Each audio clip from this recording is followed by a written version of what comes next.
Hello, everyone, and welcome to the World Series of Board Gaming's ring final coverage of Dune Imperium, where we are going to find out who is going to take home the coveted WSBG ring and be crowned World Series Champion 2023. My name is Chris George, but I am joined here by a very esteemed guest who might know a thing or two about the game. Here with me is designer Paul Denon. Paul, thank you so much for joining us. Thanks for inviting me, Chris. Pleasure to be here, and I'm excited to watch this game. I'm excited to watch it with you.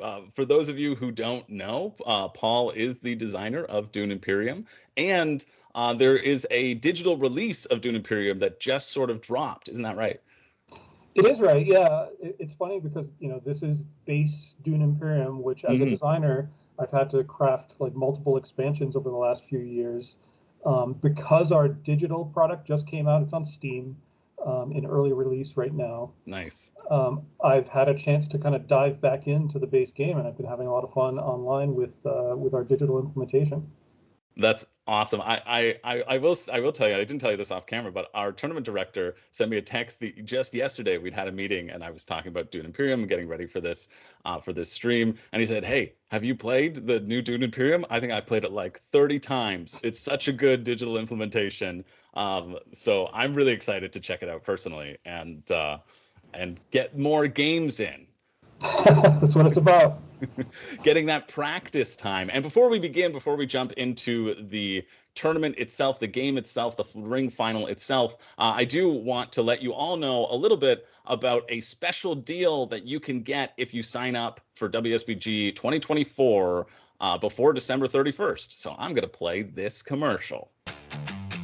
You could win your share of $100,000 in cash and prizes just for playing board games. The World Series of Board Gaming is back and bigger than ever. High-level play, friendly competition, national championships, there's no other event of its kind.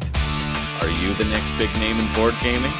Get your tickets now at WSBGVegas.com and use the code EARLYBIRD to save up to $100. So what are you waiting for?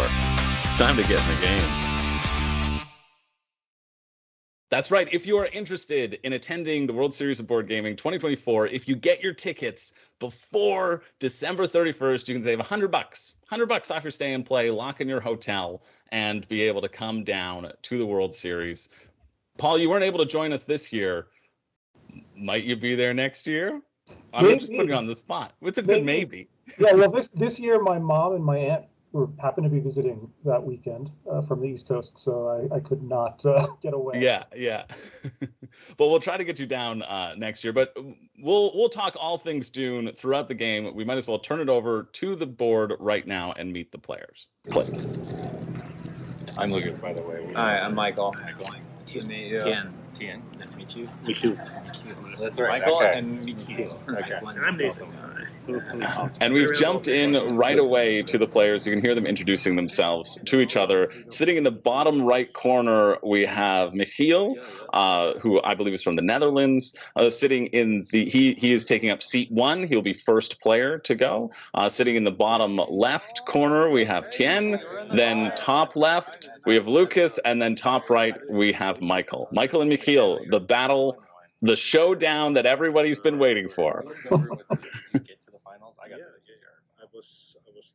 They seem friendly. It's good to see. Oh, geez, you guys managed. Do people have color preferences? Yeah, we can hear them talking, just chatting a little bit before they begin. Both Michiel and Lucas have been in final tables throughout the tournament. Michiel was in the Arc Nova final, which should have just released a couple weeks ago. You can check that out as well, see how he did. We can see if Lucas was in the Ticket to Ride final, which was streamed live at the event, also available on the Dice Tower Network. So impressive. Blue first. But you've got to be a good player to get this far in the tournament. They've been playing Dune for 11 hours at this point. They've had 3 solid rounds of Dune to make it to this. This is round number 4 to take home the title. So all of these players are really good players, and none of them were at the 2022 final table as well. It shows if you are a good Dune player, well, you got a shot as long as the intrigue cards fall your way and the worker placements are ever in your favor.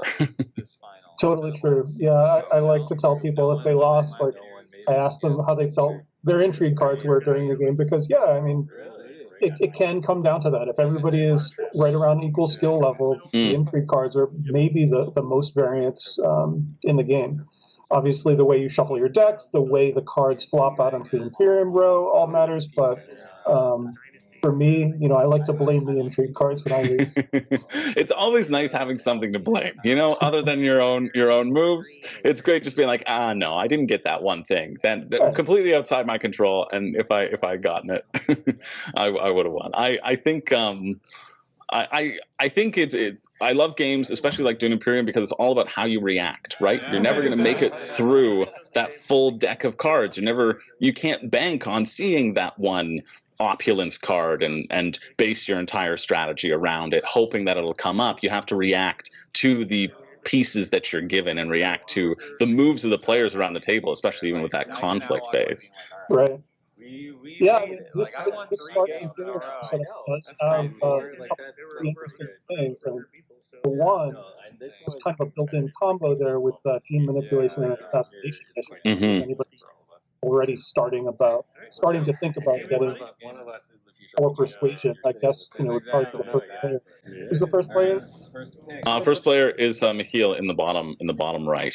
Okay. And he is playing the Beast. Yeah, I believe so. I think they're choosing their characters right now. Okay. Sorry, And I have to admit that I cheated and played a minute of this. he may or may not draft the Beast right now. Something that we added for those of you at home, something that we've added in to WSBG is doing sort of a reverse snake draft, reverse draft from fourth player to first player of choosing characters. So choosing whichever characters that you want to play. Of course, when you get to this point, you're pretty familiar with all of the characters, and you may resonate with one more than the other. And so we see Michael in the top there has picked Helena. Helena, who can reserve cards from the market row. Yeah, whenever you see anybody else taking Helena, then you can't really plan on anything right from the row, because they might just play their signet and steal that card you were hoping to plan around. Yeah, 100%. We also see Lucas has now chosen Baron Harkonnen. Harkonnen's special ability, Harkonnen chooses 2 alliance tokens before the game begins, and then when Harkonnen deploys 4 troops in a turn, they get to reveal their secret alliances and move up on those ally tracks, which are at the bottom of our screen. The board is tilted a little bit so that the players can all see it, but it is in those 4 sort of color sections. Yeah, the Baron is a pretty solid, safe bet. I would say Helena is a little bit more of a risky play, but I guess when you're in 4th position, maybe you take that riskier play and take Helena and try and hope to get a great card off the row early. That's true, right? It could be that Michael's already eyed the row and knows that he might want something, and generally in the first round you're going to want to play both of your agents. We don't usually see, or at least I haven't usually seen, a preemptive reveal from a lot of players who I've played with. But maybe that's something which you've had a little bit more experience than me. You might have seen. I think with base Dune, it is very rare. It's probably almost always a mistake if you do it, because there's no super high impact cards that you could grab in that way. Like the highest impact cards cost 7 and 8, and you're not going to be early revealing in the first round with 7 or 8. Yeah. What do you think about power play? It's it's obviously the most powerful card on the row because it's the highest cost card. Is that something you have familiarity with? Do you like that card? Yeah, I really like that card. What I like about the current market row is that there's a lot of sort of deck thinning synergy that we see right up there. There's lots of ways to thin your deck. I find I didn't realize the benefit of power play when I first started playing the game. I thought 5 for a one-time card to just move up 2 spaces? Like, no way, I'll save my cycling. But then as you play and you realize sort of how few times you're really able to get and move up on those alliance tracks, and because it's such a strong spot for points, you could I mean, well, I don't know if you could theoretically get 8 points there, but I guess somebody could if nobody went to any of those spots ever at all. Not that that is likely to happen, but I guess theoretically it could happen. You can get lucky if you're the only one who's grabbing up, all the political icons. If you're the Baron, maybe. Mm-hmm. But power play, it surprised me as well. When I first designed the game, after a few plays, I set it at cost 4. And then what we found out was that cost 4 was actually just kind of bonkers for it. Wow. So it went up to 5. I do think, it was a little bit of a trick question, because I do think it's not a great card to buy early. It doesn't really make your deck better, like you were saying. It's a one-shot deal, so you kind of want to buy that after you've already shuffled better fundamental kind of foundational cards into your deck. Yeah, that makes sense, right? In terms of this being a deck builder. I feel the deck building is so significant. I love trashing cards from the deck and making it streamlined. Like, that's my favorite way to play. And you got to get the good cards in and get the base cards out, right? And the faster you're able to do that, the more you're going to benefit from those extra super powerful abilities. Looks like they've already started here. It looks. Sorry for asking you all those detailed questions, but no. I'm excited about the row too. It's a really good row. Like, it's a very strong row. It's also potentially beneficial for third and fourth position, because I would feel good about getting any of those things, right? Going for the Death Commando and going Fremen, or I love the Bene Gesserit cards. I'm always drawn to Bene Gesserit cards just in terms of how they're able to manipulate things. So it's quite exciting to see what's going to happen. It looks like Mikhail has started by placing his down in the Fremen Alliance area. You can see he's in the gold color. He's taken a water, and he's also moved a troop into the battle. And then Tien has also responded by going to the Spacing Guild and taking a fold space as well. Might as well just keep on going. Makes sense. And they're moving at a rapid pace. Lucas has gone fittingly to the Emperor track in the smaller space, taking the 2 money, the 2 Solari. Is it Solari? Solari, yeah. And then Michael has responded by claiming that other sort of the Bene Gesserit track. All of them seeing the importance of these alliance spaces off the bat. Don't usually see that. All 4. I don't know what the odds are, but I know it's very low. Plays of the game. Very improbable. Yeah, I would say that the 2 Bene Gesserit cards on the row are probably the prime cards on the row. Both Technology and Gene Manipulation I would be eyeballing. Death Commando also very solid, but it will probably depend on whether you're able to follow up and pair it with some other Fremen cards. Yeah. Go for it. I was going to say a lot of Baron players don't have. I don't want to cast dispersions on them. Like, they don't have the patience to hold off on their master stroke. Like, you'll often see a master stroke in round 1 from the Baron.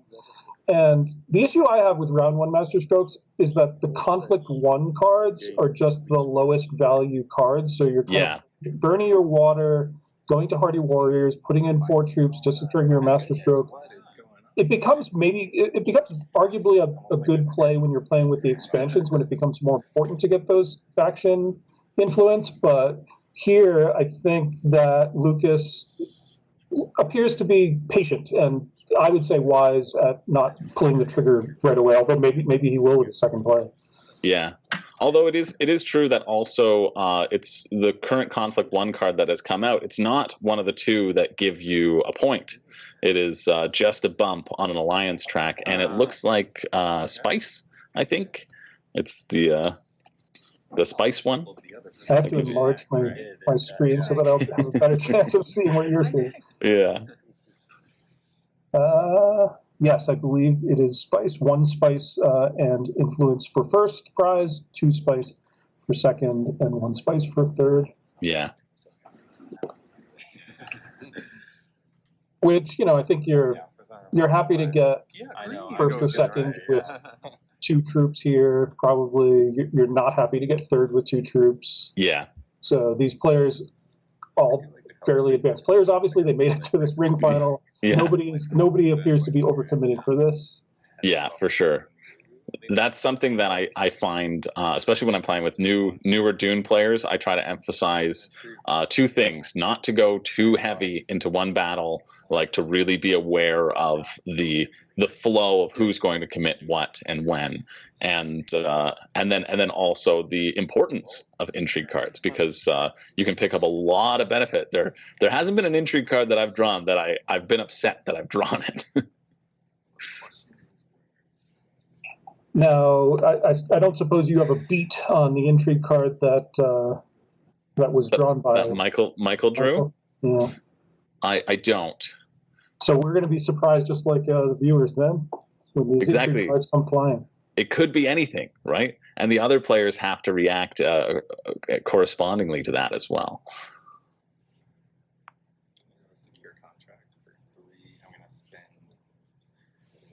Secure contract played by the Baron. I wonder, did he just play his signet ring? Yes, he did. Yeah.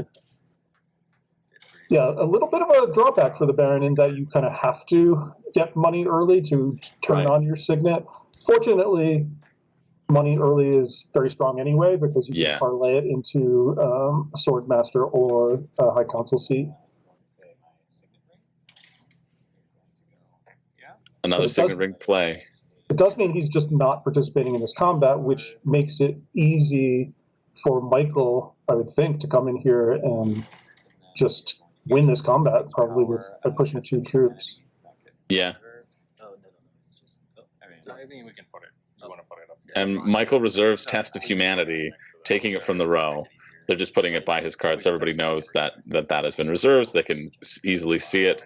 And Lady Jessica comes up. Wow! Lady Jessica comes up right away. A 7-cost card. That's gotta set everybody's heart racing in terms of seeing if they can manipulate it to get Lady Jessica into their decks. So when you factor in costs and power level based on costs, I think a lot of people would say that Lady Jessica is the strongest card in the game, right? She might not be as strong as the 8-cost cards in the game, but for 7, her power is pretty bonkers. Yeah, it's a very exciting. Not only do you get to immediately move up on a track of your choice, but anytime you play Lady Jessica with your action, you get to draw 2 cards. That's something that, like, I think I love about Dune Imperium, and that's been captured so lovely, is that it feels so good to draw cards. It feels so good to draw cards. Being able to draw 2, that's pretty huge. We saw the Death Commando was taken, I believe, by Mikhail doing his reveal phase. And he only had 3, so he did not take Assassination Mission. Yeah. It might be a mistake to take Assassination Mission this early anyway. It's the kind of card where you maybe want to acquire it in round 3 after you've shuffled your deck, maybe round 2, and then trash it from your discard pile without ever shuffling it in. What cards did you reveal? Sorry. But Lady Jessica, the other thing that feels good about acquiring her is immediately you get to take any influence you want. Yeah. And she reveals for 3 persuasion and a sword, so even if you don't get to use the 2-card draw, she's going to give you something good. Yeah, she's so flexible. We're on to Lucas's reveal. Lucas with 5. Could go for that power play right now.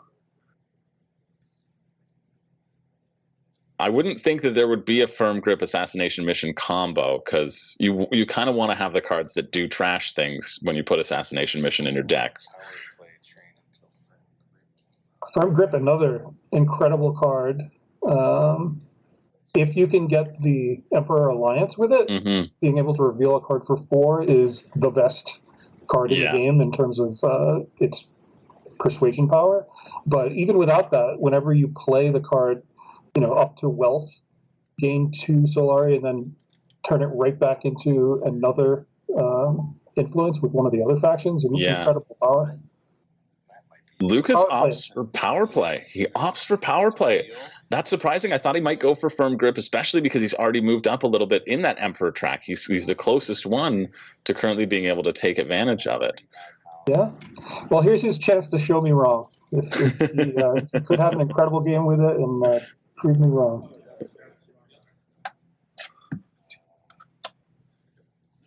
And then The finally, thing about power play is like the power of it is just so scary in that you can kind of hunt the table leader, right? Like if you use it mid game, if you can target the player who you think is winning, who either had the best luck, or put together the best combos, let kind of like hurt somebody who's already invested energy in a faction track, and that's why I think buying it this early, like when you play it, you have no good idea of who's winning, and you're probably not going to jump ahead of them to a point where you're going to hurt them badly. Right.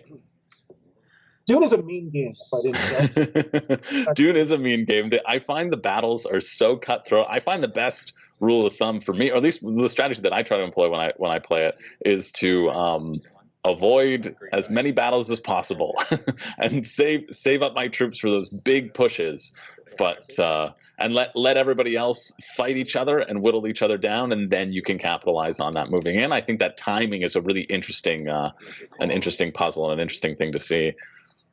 Yeah, that's all right. And did you notice if Michael did in fact take the card he served? Yeah, he did. I think he didn't have enough to take anything else. I heard him say 3. Although he did get to purchase it at a 1 discount, didn't he? As with Helena. Yeah. Which card was it? It was the Test of Humanity. But there's no trashing associated with that, so probably why he didn't pick up that last little assassination mission.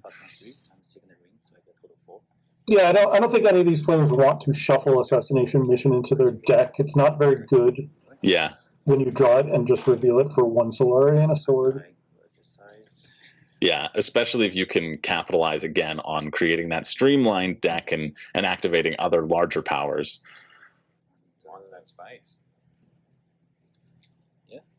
It's a little bit of a tricky, arguably trappy card for it looks good. Yeah, I want that card. I want to trash it, but the trick with it is you never have to shuffle it into your deck to trash it because of the general trash rules. Yeah.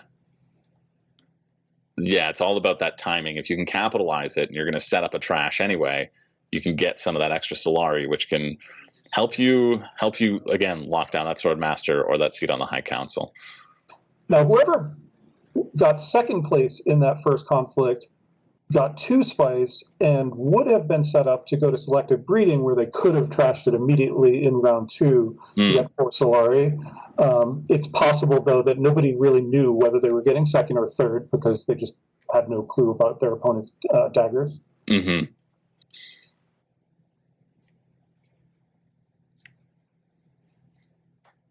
And how many daggers start in everybody's base deck? Just 1 or 2? Just 2. Just 2. We see Lucas go and punt his turn. He has the money, so he takes the Mentat, draws a card. Interesting. Yeah. Don't blame him. I love the Mentat myself. I love to turn my early position in the round into the last position in the round so that I can see how many troops I might need to throw into the combat to take the win.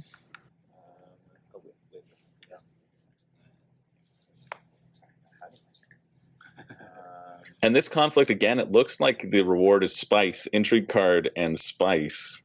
Just looking at the conflict card that's been flipped over. Yep. So not a huge thing to fight for. Still worth winning, but 3 spice is nothing to shake a stick at. That's for sure. Yeah, I mean the whole Dune conflict mechanism is essentially bidding, so it's not huge. Thus, nobody will put in a huge amount. But if you put in a small to medium amount and get away with the win and get 3 spice and an intrigue card, then you've gotten a win. Somebody's converting their spice into Solari. Hyle's trading 5 spice for 12 Solari. pretty big use of that spice in this early game, making good use of I believe coming in second in that last conflict.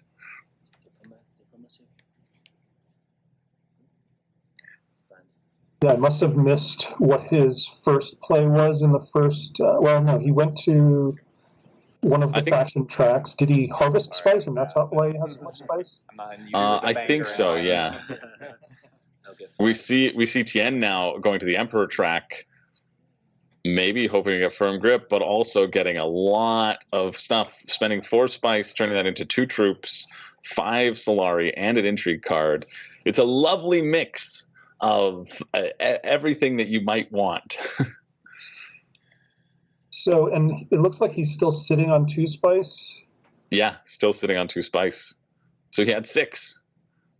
I guess he went to hog a base in this round and took 3. Probably also played his signet ring for 4th and had 1 from being in 3rd last round. I believe that's exactly right. I love Conspire. I think it's a great spot. I think it's quite strong early. Obviously, Mikhail is going to, with the amount of Solari he has, he's going to have first dibs on the Swordmaster. But Tien is not far behind now, and he got another intrigue card, or his first intrigue card. All right, we're in the lead. Let's do it. We see Michael say he's in the lead. He's announced it to the table that he is the person to beat as he moves up to that second space on the Fremen track. Questionable strategy to paint a target on yourself. Michael's so confident, he says it doesn't matter. You don't normally have to remember while playing a game like Dune. What's wrong? So I find it curious that Michael got any troops into the combat when he went to skill suits. What round is this? Round 2? Okay, we're on track. We're on track. Tien had put 1 in, and Tien is done for the round, so he could have pushed in 2, knowing that he would have pushed Tien out. Yeah. Pay the money. That guy goes there. Got my guy. I guess he's making the calculation: is that intrigue card and 3 spice worth those 2 troops? If I knew that I could win this conflict with 2 troops, I would do it in a heartbeat. I would probably take 3 troops to take 3 spice and intrigue. And part of the value of pushing your troops in also is to deny other players rewards. Again, back to that kind of mean interactive nature of Dune Imperium. It is a hybrid game. There's a lot of Euro elements to it where you can't directly target other players. Right. But there are 2 distinct arenas where you can pseudo-target other players, one of them being the faction tracks. If you feel like somebody's ahead, chasing them down and trying to pass them to steal their alliance is a place where you can target them. And then in the conflict itself is a place where you can kind of target players by going in and trying to get above them.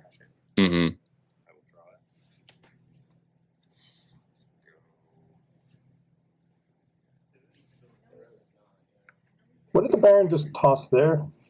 Intrigue card? I think it might have been an intrigue card. I think he might have had the intrigue card that lets him draw from the top of the deck and then choose to destroy or put it into his hand. Obviously not drawing his power play. Poison Snooper would be that intrigue. Yeah, and there's 2 copies in the deck, so the odds are reasonable that that's what it was. He goes to High Council. Goes to the High Council. Wow. I wonder if he is set up to get Jessica. It seems like he might be. He's making a bid to get that to get Lady Jessica onto his side. 2, 3, 4, 5. God, cards just keep coming. Stilgar, also a powerful card. Yeah. It's a great market. We see Michael sitting at 5 buying power.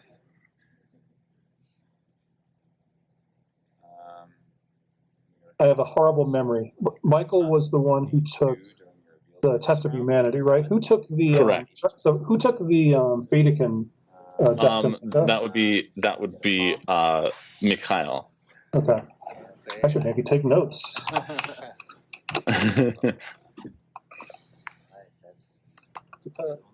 Death Commando, I think you're really. But we see Michael did just manage to take Lady Jessica, though. Oh, wow. Michael he takes that under Lucas's nose. We see the disappointment on Lucas's face.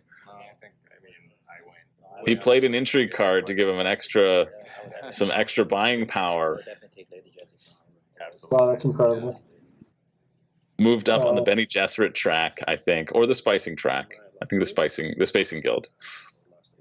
Normally, Hellenic has, an advantage in acquiring cards purely because of her signet ring. Mm-hmm. In this case, it was more about luck of the cards, the way the cards flopped for him, right? He drew low persuasion in his first hand and high persuasion in his second hand, and, like you said, used an intrigue card to get an extra. Wow. Yeah, what a play, though, and great timing on Michael's part, because he knew, I think he saw with that Lucas telegraphed by going to High Council. There's only one, it feels like that's the reason why you go High Council at this point, especially when there's that big, strong card on the board. I mean, Lucas will still have a bunch of really nice options, but I think he really wanted that Lady Jessica, he was saying as Michael picked it up.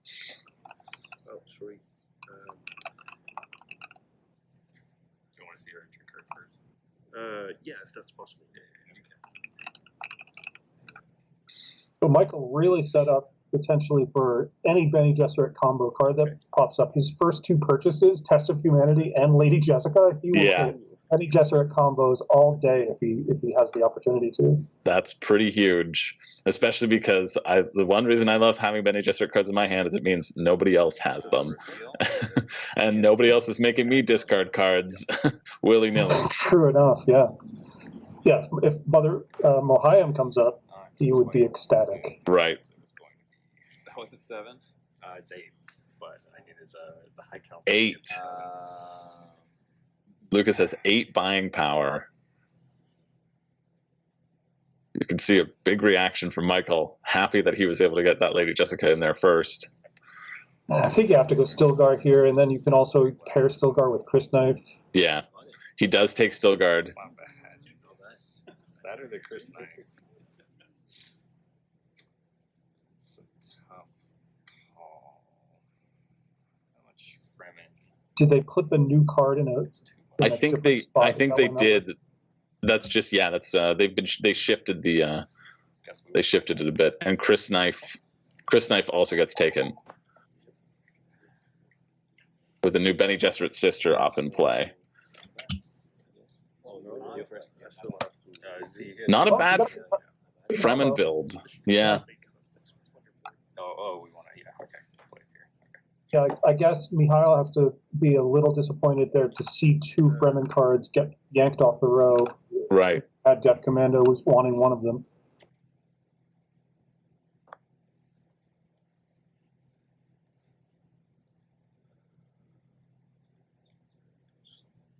But the good news for him is he winning this combat with just 2 troops? Like I said earlier, I'd be so happy to win this combat with 2 troops.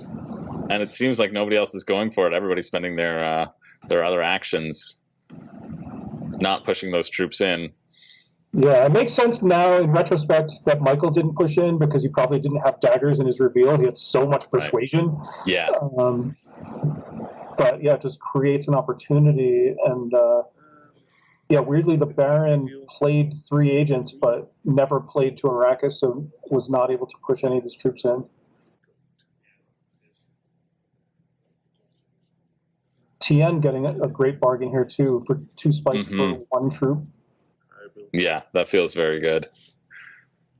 Although we know he has an intrigue card. He went to Conspire. Maybe he has a combat card that he's willing to play to trade into a different intrigue card and get 1 more spice and knock 1 spice out of Mihail's grasp.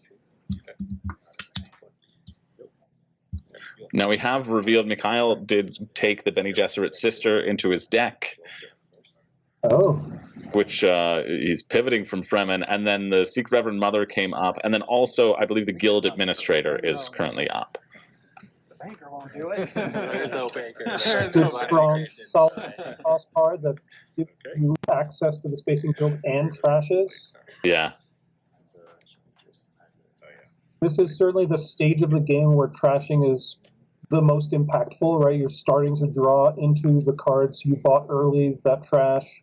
The earlier you trash a bad card, the more impactful it will be over the course of the game. Those cards kind of drop off in power level as we go along, although in most cases their access to the board, like for example the guild administrator being able to go to the highliner in the late game is super impactful. Siege Revan Mother, another card that can trash, has 2 different faction icons on her and a very powerful Fremond reveal for 3 persuasion and a spice. Yeah. So you usually don't find yourself with a trash card that feels bad in the late game, basically, is what I'm trying to say. As a designer, I kind of, made those mistakes, corrected the problems with both the agent box and the reveal box on cards. It was easy to kind of calibrate cards so that they could be good in 2 different phases of the game. Right. And giving you that tension as a player, right? That feeling of I want it all. I want my cake and I want to eat it too.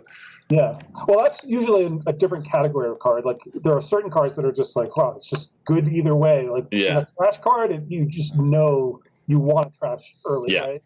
So it's kind of interesting how like different cards have different play patterns. Some are always tense and always make you like kind of scratch your chin and wonder which way to play it. Lady Jessica's kind of one, right? Although people like drawing cards so much that I think playing Lady Jessica to draw 2 cards is too difficult to resist. Yeah. For most. It certainly is difficult for me to resist whenever I have her in my deck and on my side. And if you have a Bene Gesserit combo card, she'll help you draw into it, so she becomes that much better. So we're moving on to round 3. We've done the cleanup. Mikhail came in first in that, and Tien came in second with a nice 2 spice for 1 troop. Also feels pretty good. Tien also had a dagger in his hand as well. Now, Paul, I want to go back to the previous because while Lucas only had $5, Mikhail could have chosen the Swordmaster or the High Council. How often do you think, if you have the money, that you'd go Swordmaster first? Pretty consistently? For me, yes. I think that what might have happened to Michael there, or Lucas, I should say, is he had an opportunity to go for Jessica. For sure.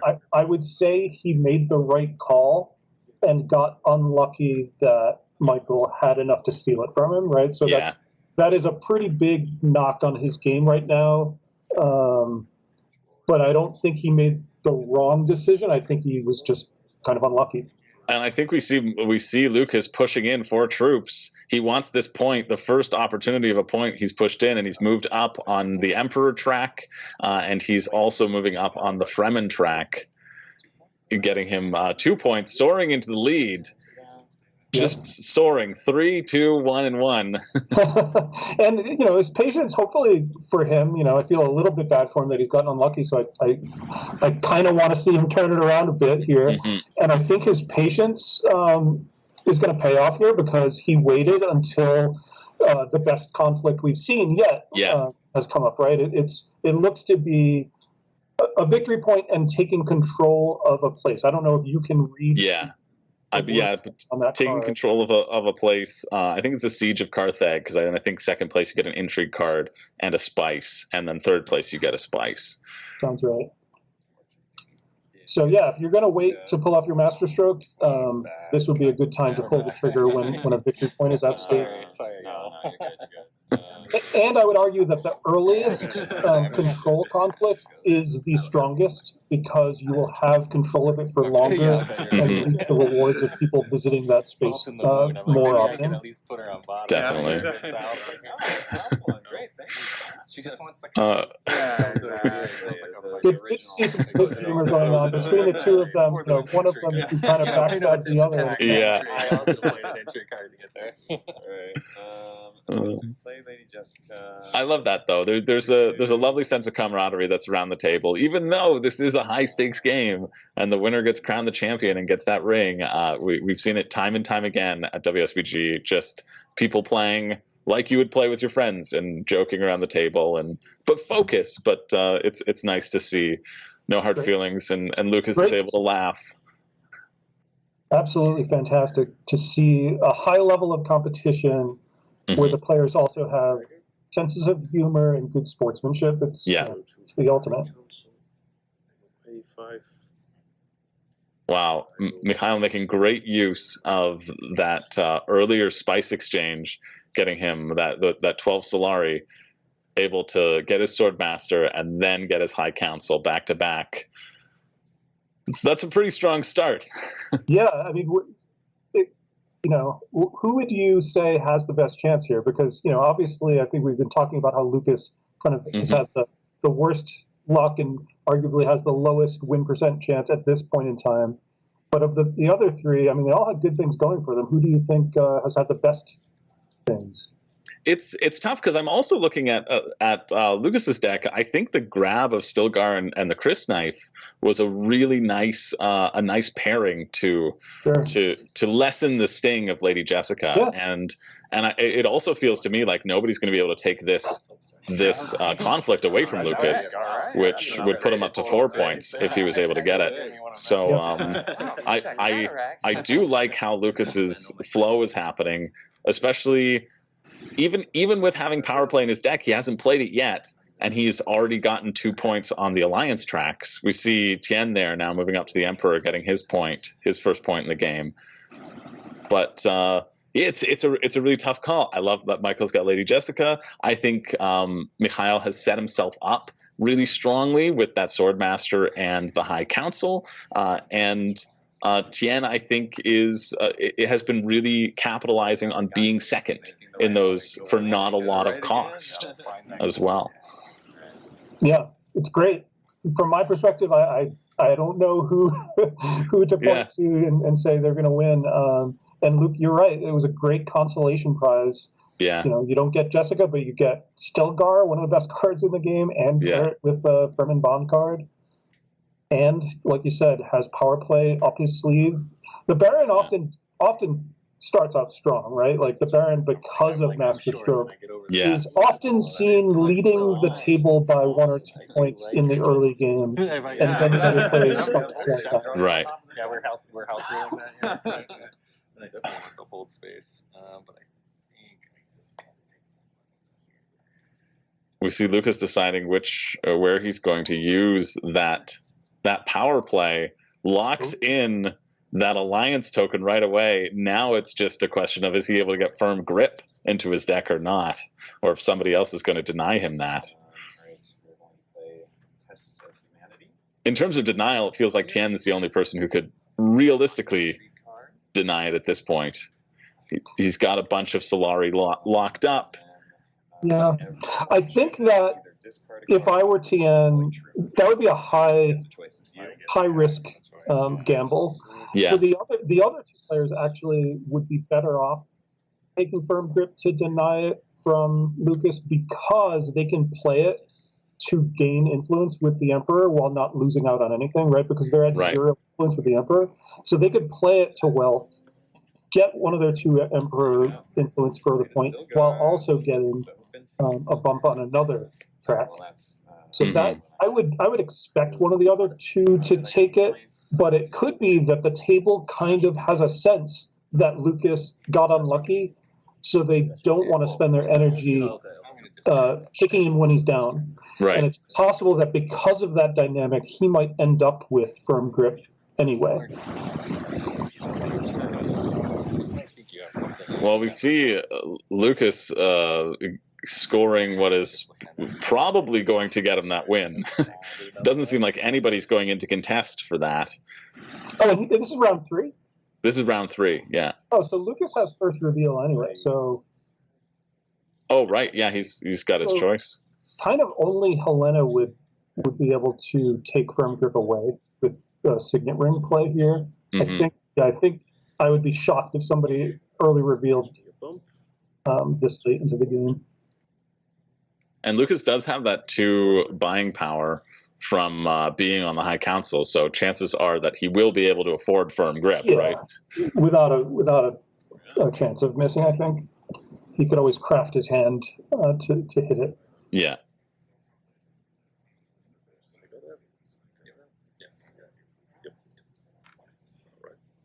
There you go. We see Mikhail finishing up his turn. I'm not quite sure where he ended up playing. I think maybe down into the Fremen. I see Just saw him get water. Imperial Basin, No, Mhm. and I don't see him on the Fremen. Right? Oh yeah, that's No, I'm thinking Michael. The battle of Mikhail and Michael. yeah, in gold, playing the beast. Yep, you're right. Maybe someday I'll get a sword master. I don't know. We'll see. 2 plus I get also plus 2, so we'll spy for grip for 4. And there we go. Takes firm grip. I will reveal. 2, 3, 4, 5. Just a small little Sardaukar infantry popping up. I am a bigger fan of that card than most. Oh yeah? Oh yeah. Especially if I, have something like Lady Jessica in my deck, being able to draw cards and just have one card assigned to 2 swords and a persuasion. Yeah, a lot of people shun the card. I think it's quite strong, just the base game. We'll shuffle this card into my deck. Focus. He played refocus You go, man, if I go refocus. to shuffle his card into his deck. Where did you go? Oh, you did. I think there's one right over here. He still has 1 agent left to play. Oh, yeah. So maybe hoping he can achieve a specific goal. Yeah. He did look disappointed. Mm-hmm. I can't really read his face. Yeah, Mikhail's got a very stone-faced poker face for sure. It's also, I feel like Mikhail hasn't had as much card acquisition as, well, certainly not Lucas, and also Michael up top, who I think got the Secret Reverend Mother. I wonder what he was fishing for. But he plays himself out just to get a troop and an intrigue card. An intrigue card. Must have been his signet because he placed 2 troops out there. Mm-hmm. So he could put all 4 troops into the combat here and challenge Lucas for this control of Carthage. That would be a wild play. It feels like one of those things where it's just putting 1 limping in, Yeah, hoping to get that second place. that's what I would do. I mean, Yeah. it's such a risk otherwise, right? Mm-hmm.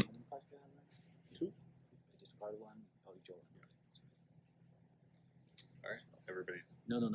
Oh, I was gonna say. Yeah. We see, I believe, in the background behind Tien and Mikhail, we have 2 of the people who will be in the Great Western Trail finals. They're just waiting for their game to start. Nice. Scoping out, seeing with interest what the situation is on the board. Okay, 1 troop. Not gonna deploy. I will deploy. Okay, 1 persuasion. Tien choosing not to deploy. And I'm gonna get 1 spice. So out of curiosity, and I'm sure some of the viewers will have this question too. Mm-hmm. So if you attended and you signed up for the Dune Imperium ring events, Yep. are there certain games that are being played at the same time? So like you couldn't play Dune and Great Western Trail because they're being played in parallel? Is that how it works? Correct. Yeah, there's 16 total events. As we see Mikhail take that second power play that was out there where the Spice Hunters pop up. A nice addition to, I think, Mikhail's deck, getting the power play now. Absolutely. But yeah, there's 16 events, and so it's 5 total days. 4 days, there'll be 4 games played throughout that day. And if you make it to the final of one, well, again, these players have been playing Dune for a very long time. It does not leave the flexibility to be able to play the other ones on that day. So you kind of build your own ticket, right? Gotcha. You pick your 4 that you think you've got the best shots at, and go from there. we have another Bene Gesserit's sister pop up as well. I think the guild administrator having been taken by Tien. The first guild administrator, I believe. The second one still being in the row. At this point, I'm starting to sense a lot of game equity being thrown Mikhail's way. He's gotten just a ton of value from his early spice, like you said, able to get both Swordmaster and High Council, and he's also just done really well at getting value out of these conflicts. Yeah. Right here, just throwing one troop in and getting an easy second place. Yeah, an easy spice entry card. I mean, his deck is maybe the worst at the table right now. But his resources and his momentum, and his investments already being done with. And I believe, is it true that he's sitting on 3 intrigue cards right now? Yeah, I believe that's his in the bottom right corner. Now I see an intrigue card in his area. Is that just a card he played that hasn't been put away yet? It looks like the refocus, maybe. I believe all players are holding on to showing the intrigue cards that they played, and that's just going to stay face up on their boards. Okay. Just to keep track, I also think in terms of if there is a misplay, if you need to say, wait, what happened? Did you do this thing? It's easier to rewind the clock and recheck everybody's work and say, oh yeah, I did this move because I played this card, as like an easy way to remember. Which gets important when you're on hour 12 of Dune Imperium. Sure. I guess the fact that you provide those kind of sheets that tell people where to put their cards helps. For me, I'm kind of a sloppy player. It's useful for me, and certainly in casual games, to be able to get rid of my trash cards, throw them off to the other side of the table, get rid of my intrigue. Yeah, 100%. But this totally makes sense. Just to keep everything, and also keeping track of the conflicts, who won what as well. You'll see the conflict cards next to the players, which definitely helps. I've played one game of Dune Imperium, and by the end, I think, oh shoot, did I take that point that I won in that conflict that happened last turn? I'm not sure, and trying to retcon and figure that out just becomes easier if you keep it next to your player board. That's true. Yeah, like with special points that you get from stuff like opulence. Yeah, I think I've seen some groups where they will do stuff like the player clockwise from them will hand them one of their conflict markers to track a special point earned. Oh, nice. That's a great way of doing it.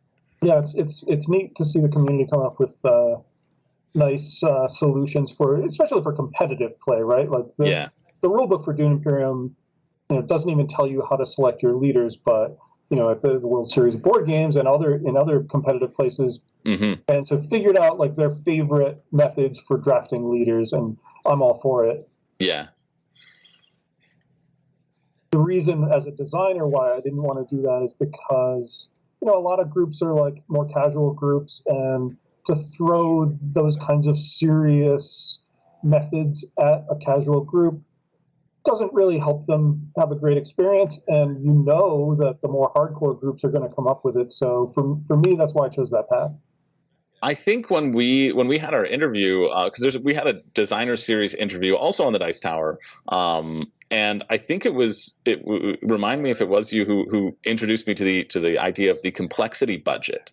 I think we might have talked about that a bit in terms of making it not so complex so that it is accessible, so that people can get it to the table and not have to be exhausted with the idea of playing a game. Because some modern board games, they do get really tiring mentally. But I feel with Dune Imperium, I've never felt like I couldn't pull it out and play it at a game night. Yeah, no, it's totally true. I firmly believe in the complexity budget, and expansions are a good place to kind of bust out of that box that you created for yourself with the first game. Dune Imperium now has had 3 expansions, the latest of which was Uprising, which is another kind of standalone base game that can be played without the other expansions. and the complexity budget was simply higher for it because Right. it was trying to be a game that you could kind of graduate to from Dune Imperium. I would still, whenever I would talk to any new player who has not played any Dune Imperium, I would point them to this game. And that is not to diminish the strategic depth of this game. The fact that Uprising kind of added more complexity, it's obviously true that a game can be simple and deep at the same time.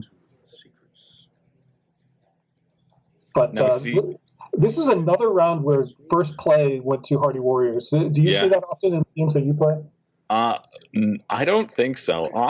I often struggle with my water income.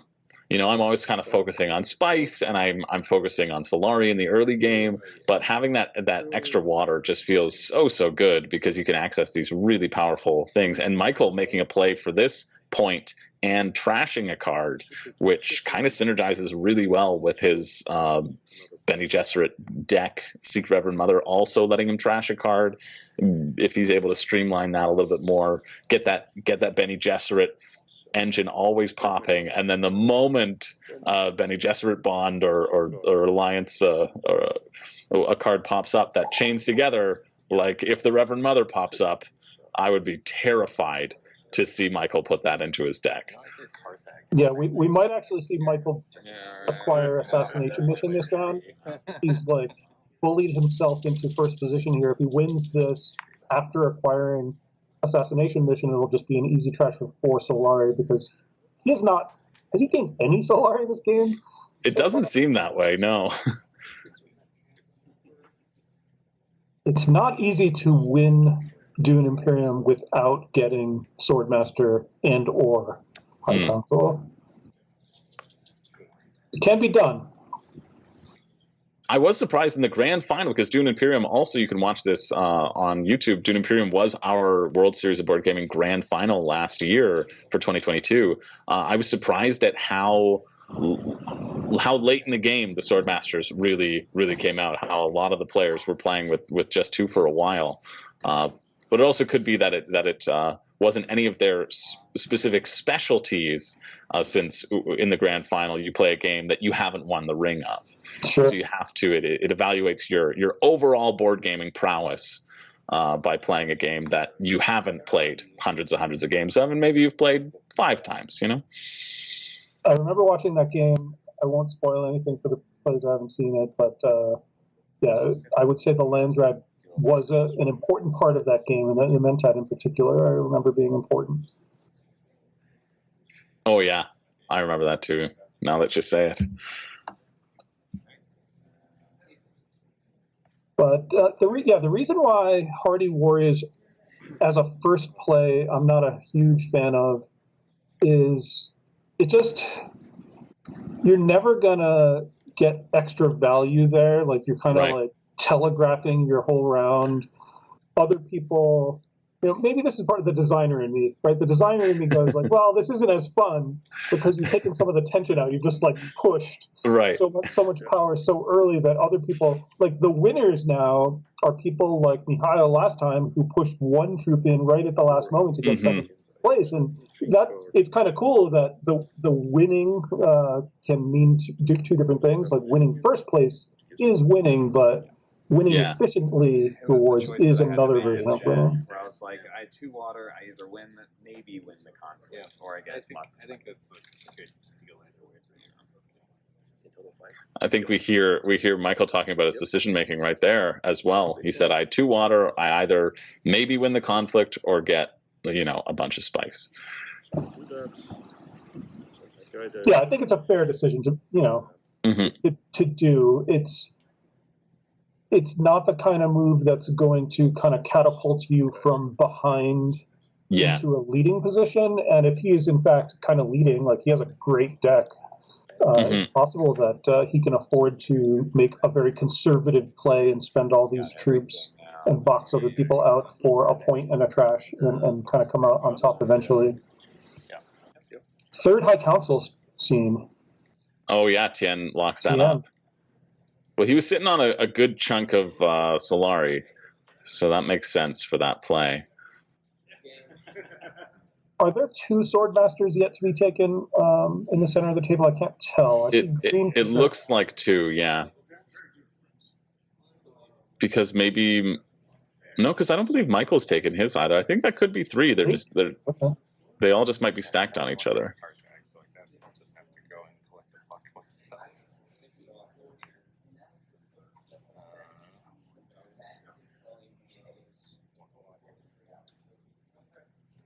We also see Lucas and Michael fighting over contention over that Fremen Alliance token as well. Yeah, that is interesting. Michael will get to go first next time, though, but he's already played his Seek Reverend Mother, which should be the only Fremen card other than his base deck, which I think he might have just laid down right now. Diplomacy. That's what it is. So he may not have the option to go to lock that Fremen up next time. Yeah, I would think Lucas has an advantage there with Chris Knife and Stilgar. They both, Stilgar can go there. Chris Knife can just reveal for a Fremen influence. Although it looks like he played Chris Knife this round to go to It's been a long day. I know. Yeah, it's been a to long still suits. Just wait, tomorrow's gonna be a long day for all of us. But once he shuffles, he has a pretty good chance of, I think, surpassing Michael. Which is not good for either of them, to be fully clear. Like, it's you want to be in an alliance fight if you are overtaking a leader, but you don't want to be like 3rd and 4th players fighting over the straps like that. Yeah. Okay.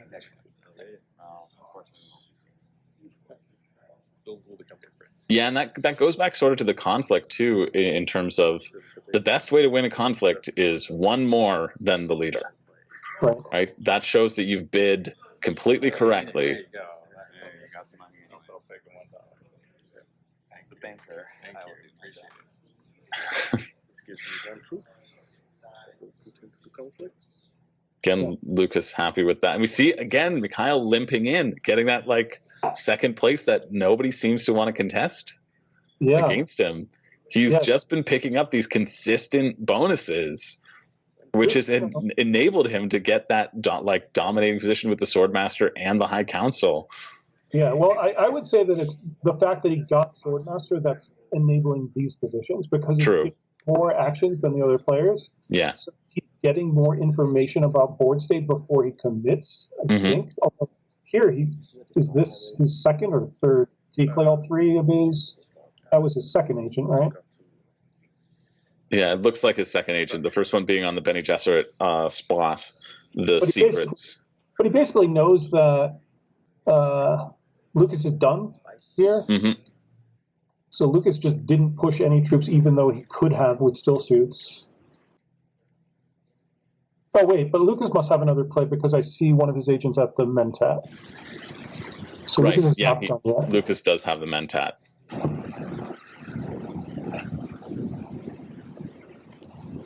Lucas does have 2 water, though. He may not feel like the 2nd place prize of 1 water and 1 spice is worth it when you're sitting on what feels like a lot of water with 2 water. But as soon as you use it, you realize it's not a lot.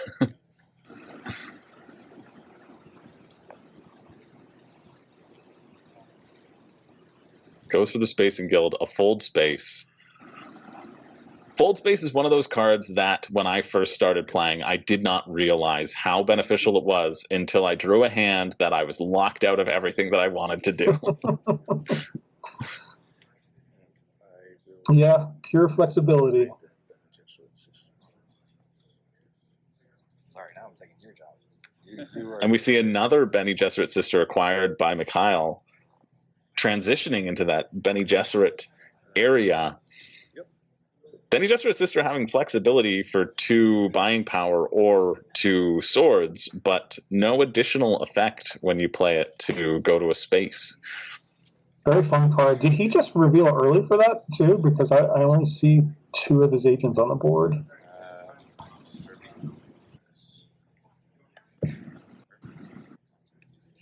No, I think his 3rd one is in the Great Flat. So he scooped up a bunch of spice. That's why his spice is pretty significant right now.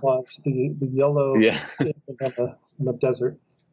That's a lesser known strategy in Dune. Pick yellow so that you are camouflaged against your opponent. That's why he's been winning so many second place in the conflict. Nobody knows he's there. Right. He pops up. Well, he did drop the Death Commando. They're known to like kind of use their drip cloaks and kind of get into the sand. Exactly. He's just on theme.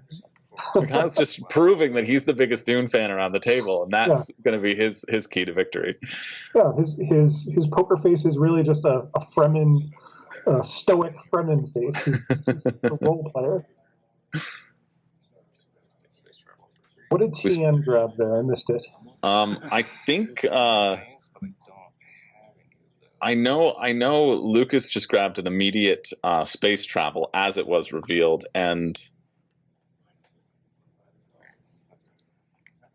I'm not quite sure what Tien was able to grab. Tien playing a very quiet game. You know, he's a very quiet person, apparently. And it'll be interesting to see what he's up to because it's not clear yet. He did have a good early combat strategy, but now maybe he's building up to Swordmaster. He went to secure contract. Although, was that part of his? Did he do that to get his High Council? Yeah, I think Tien's also got a couple of nice trashing cards in his deck too, because he started with Gene Manipulation, and he also has one of the Guild Administrators, both of which trash. So being able to sort of streamline. But yeah, again, Mikhail gets that second place prize. And Mikhail's sitting on a lot of spice, and a decent amount of troops in his garrison.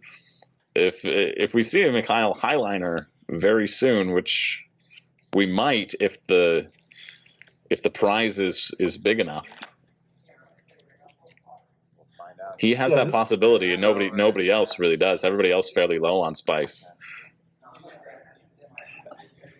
I think if it's a victory point contract, we might see him go Highliner. Otherwise, he'll probably just keep delaying and keep the spice horde going. I think what we'll see is Michael probably get his Swordmaster this round.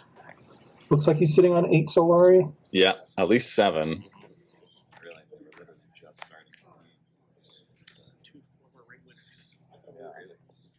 Wow. The players chatting about the Great Western Trail final starting on the other table. The last 2, Park Nova 2. Wow. Yeah. My claim to fame, I'm in a Facebook Messenger chat like that. Yeah. Oh, yeah. I believe they're talking about Nick Henning, who helped me do the commentary on Brass. He's been in a total of 5 final tables at WSBG. Wow, that's incredible. Took home 2 rings in 2022, Great Western Trail and Dominant Species Marine, but Dominant Species Marine no longer has been cycled out of the competition. I'm really amazed by like the stealth way Mikhail has been able to get so many resources. And even sitting on 3 intrigue cards, a lot of people still having some intrigue cards face down. Tien having a good, at least 2 intrigue cards there. And You never know. First this round, he could continue his monopoly on spice and go gather the Haga Basin that has a bonus spice. No other desert spaces have bonus spice. Like clean up after the tours that come through. Get ready for And then because he has plenty of spice to go Highliner, he can refresh his water at some point. I don't know that he'll pull the trigger this round for this conflict, which appears to be 2 intrigues and an influence for first place. Yeah. An intrigue card and a spice for second place, and then an intrigue card or a spice for third. I agree. It also doesn't feel necessary. He's not necessarily in a competition, a battle for one of those alliance tokens. So grabbing that movement up. It's almost like the Highliner for him at this point would be more about restocking his water having access to the research station, and maybe just flexing his muscles and just like piling a bunch of troops, putting, say, 3 into the conflict and just having a huge garrison to scare the other players. We see Mikhail trash a dagger. I think I saw he's gone to Bene Gesserit and drawing 2 cards. He trashed it from his hand. Trashed it from his hand. Guess the cards that he'd played were too valuable. Well, he doesn't have a discard pile right now, and I think he played one of his Bene Gesserit sisters to do that. Right. So obviously wanting to hang on to them. He looks like he's trying to grab that Bene Gesserit alliance. Yeah. Hoping that Michael doesn't chase him up the track, because Michael's got his own alliance fight with the Fremen to worry about. So I think he's probably taking advantage of knowing that Michael's not going to want to get into 2 alliance fights. He is much closer to that Fremen alliance, but I also think there's a good chance Michael does not have a way of going to Fremen this round. Because his Seek Reverend Mother was played last round, and I think I also saw the other card that would have given him that ability. Lucas scooping up 4 spice. Oh, it's 4. It was 2? 4. It was 2, yeah. For 1 water, that feels like a very nice exchange. I'm really, really surprised. Did TN not have water? Is that what happened there? I think so, yeah. Mikhail decided, but he has so much spice.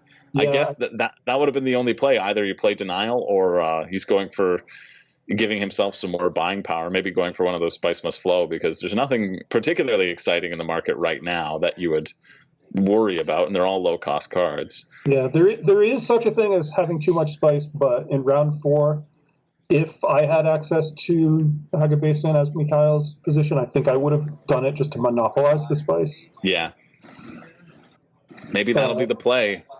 Yeah, we see Michael go for Bene Gesserit, because that's probably the only cards that he has in his hand.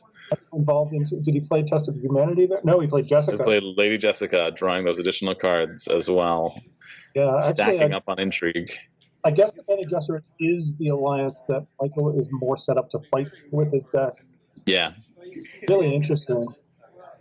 It shows you how important that deck building is, right? That it does determine what you can do on the board.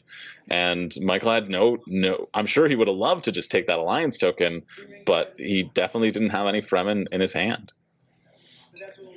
Now I think I can make the argument that Mikhail does want to go highliner and win this conflict to take an influence with the Bene Gesserit and get ahead of Michael, whose deck is more equipped to fight for it.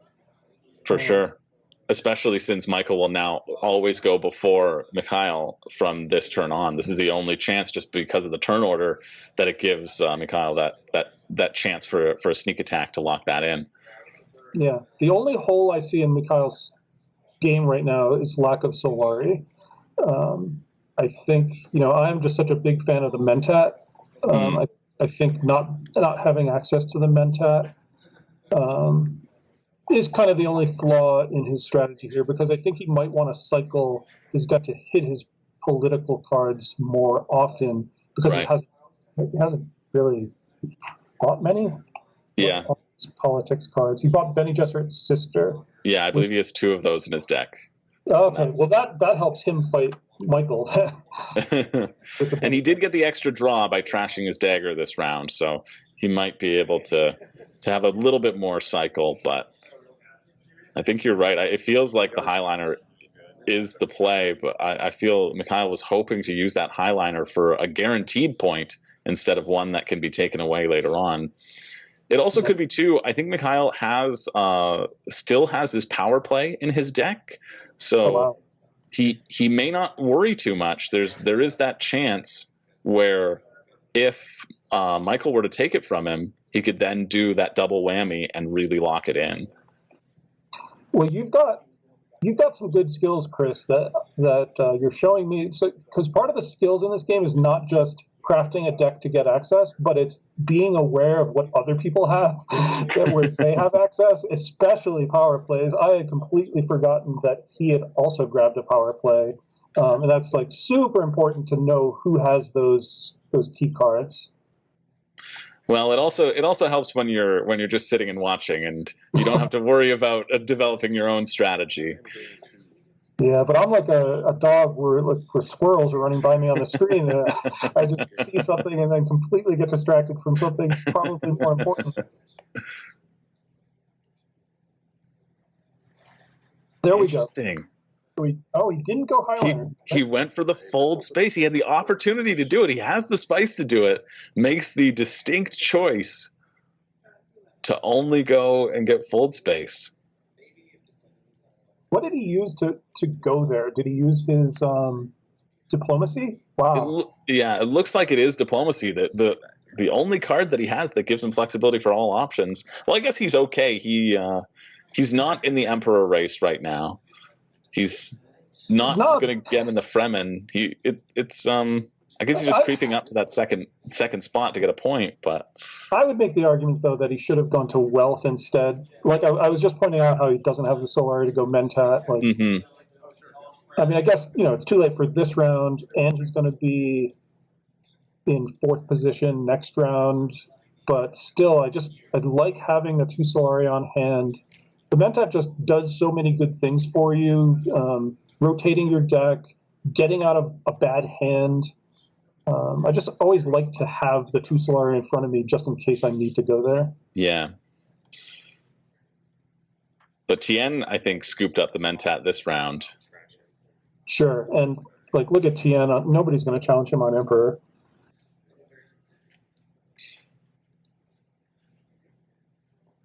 That might have been an Imperial spy play from Lucas just now. He goes to Emperor and then trashes the card for an intrigue. We see Michael get his Swordmaster.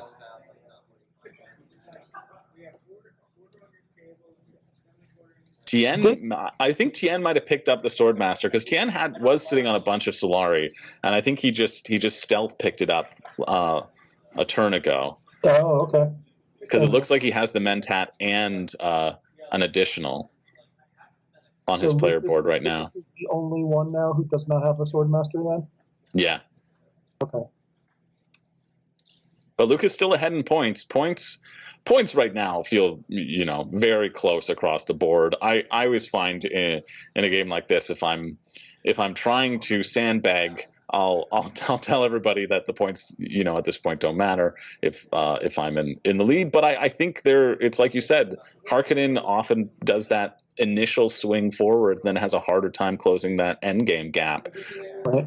And I just looking at the position of where the alliance tokens are, the breakdown of people's decks, how often they can go and get scoop out those additional ally points, and the fact that we're on round 5 and we've only had 2 conflicts that really produce points. So there's going to be a lot of points left on the table to be scooped up by a later conflict. Tien seems to be too far behind on too many faction tracks. Like you said, he's been trashing cards, investing, and making his deck better. But man, I just don't like seeing him at 1 point on the factions, being at 0 on Bene Gesserit, 1 on Fremen and Space and Guild. I'd like to see him make a push for 1 alliance at some point. At this point, It looks like it would have to be the Space and Guild. Yeah. Because that one is currently not really contested by anyone. But Tien's spice generation hasn't been huge either. So it'll be tough, yeah. He is Earl Memnon Thorvald, who does have the ability to generate spice with his signet, but it's a little drip when he needs a big haul. And we see Tien really commit 3 troops for this one, wanting those 2 intrigue cards and maybe trying to feeling that he's a bit behind on the alliance tracks. That little bump for coming in first might be a lot more enticing to Tien than it would be for other players around the table. Lucas manages a reveal and I think gets himself a spice must flow just now. Wow. A big reveal turn for Lucas, putting him up to 6 points. Yeah, I wonder if he's designed not to get his Swordmaster and he's just going to try to close out this game on the back of Spice Must Flows and politics. Yeah, probably feeling the pain of not having the Lady Jessica draw. You see Michael using Lady Helena's ability to infiltrate to Siege Tabor.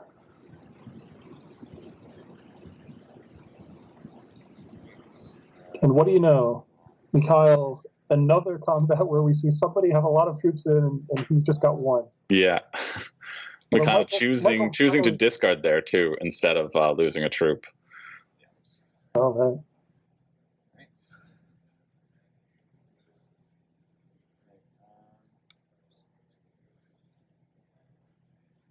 I'm so curious to know what intrigue cards people are planning around, because sometimes when you watch a game, if you don't know what the intrigue cards are, you might think that a play is a mistake or a line of play is a mistake. For sure. But really, they had it planned all along because of what they were sitting on.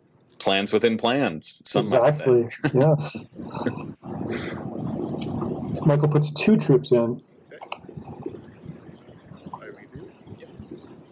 Yeah, because intrigue cards, they feel few and far between, but there are really lovely opportunities to get a lot of points through your intrigue cards if you get those endgame bonuses, or even the ones that just let you exchange Spice or Solari or retreating, really.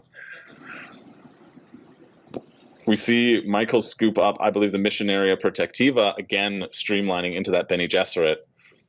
That Death Commando... Not working out well. Not working out well. That was a bad reveal for the Death Commando. Did not get the swords.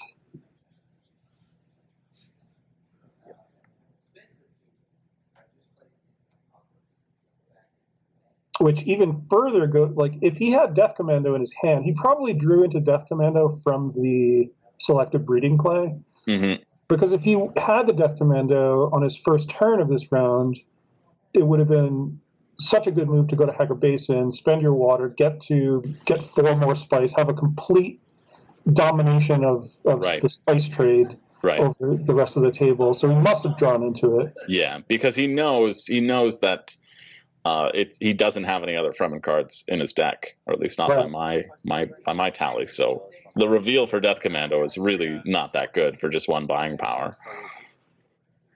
And he used Bene Gesserit's sister's 2 swords to go up to 4 strength, which is not going to win. It's not going to get you out of 3rd place here. It might tie, and then you'd both take 3rd. But you could have gotten an Arrakis Liaison or potentially a Spice Hunter if that was available at the time. I guess you're probably right. It's just he's totally pivoted away from Fremen. Yeah, I think Spice Hunter's been there for a decent amount of time. I think Mikhail's deck might also be one of the larger ones because he doesn't have that trashing capacity as the other decks feel like they do. I mean, he did. He bought Death Commando.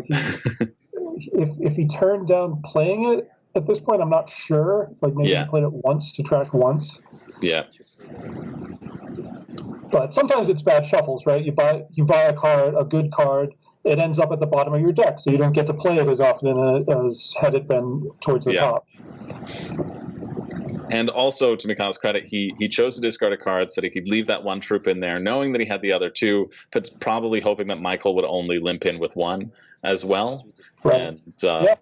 And Michael he also ends up forcing Michael's hand into committing 2 of his troops to get 2nd place, which... Yeah. No, I think he's playing an incredible game, don't get me wrong. With a deck that is not as good as the rest of the table, I think he's in extremely good position to take this game. Lucas still sitting at 5, though. That getting that Spice Must Flow, it's great to see that his deck has the capacity of cashing in on those. Right, even without a supreme draw, he didn't do the major draw moves that other players have been doing, and he was still able to capitalize on it. with his High Council and just with what he has. That's where Firm Grip comes in. That's how he did it. Oh, Because he had that extra 4 bump with Firm Grip. So Lucas, if he can just cycle through his deck until he gets back to Firm Grip with the High Council, he's already sitting at 6 anytime that card comes up. There's a good chance that he could run away with Spice Must Flow maybe before anyone can catch him. That's probably his game plan at this point. yeah. I would think that trying to win the Fremen Alliance would be part of his game plan. I think he has the deck for it with Stilgar, Crisp Knife, and Firm Grip. Mm-hmm. We see a quick reveal there from Michael putting Thufir Hawat into his deck, just giving you a lot of flexibility in worker placement and also drawing a card. Or giving you an entry card when you reveal. Yeah, you can never go wrong with Thufir. Did Tien just play an Intrigue? I can't read it. Yeah, he can put any cards acquired on the top of his deck. Recruitment mission. And which card did he take? He ended up putting in Leakins. Wow. Does he have Fremen in his deck? I don't know if he has that much Fremen. Wow, it's a questionable acquire. Like normally, Liet is an incredible card. Some might say most power. Like I was talking about Lady Jessica earlier. Yeah, Liet is in the conversation for most powerful card for its cost. For 5, you get an Emperor influence immediately. Mm-hmm. The problem with that part of the equation for Tien, though, is that he's just so far behind Lucas on that track. Like, he got a bump, but like the best he's going to be able to parlay that into is the 2 troop bonus on the track. But is it even worth going there again just to get those 2 troops? Yeah, he opts for Spice Hunters, which is the only sort of Fremen tag that's up in the market, knowing that at least he'll get to capitalize on that with his next draw because he gets to put both of them on the top of his deck. But maybe he was too scared of letting Lucas have it. In terms of turn order going around, Lucas has a very strong Fremen build. Yeah, that's fair. And also Lucas being point leader right now, sitting at 6 points. Tien, that could have been a defensive move from Tien, just trying to benefit, trying to slow down and benefit. But I always find in a 4-player game, it's like what Mikhail has been doing.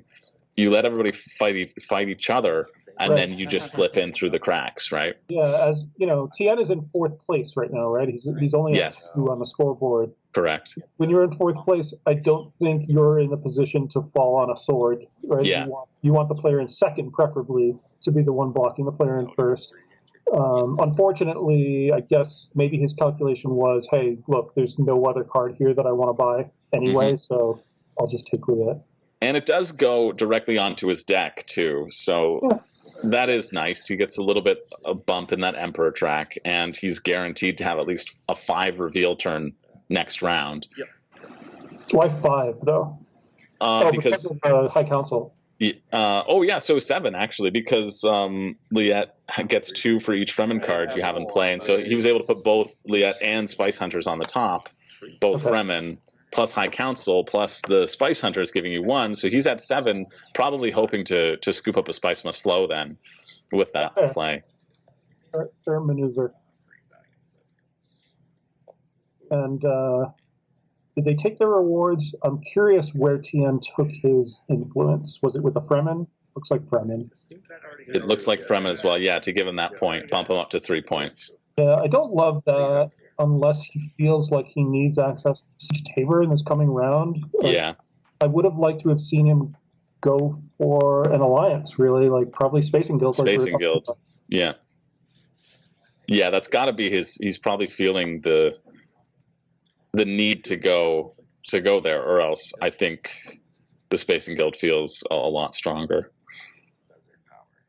He has no water. That would maybe explain why he's prioritizing, hey, I need to get to Siege Tabor.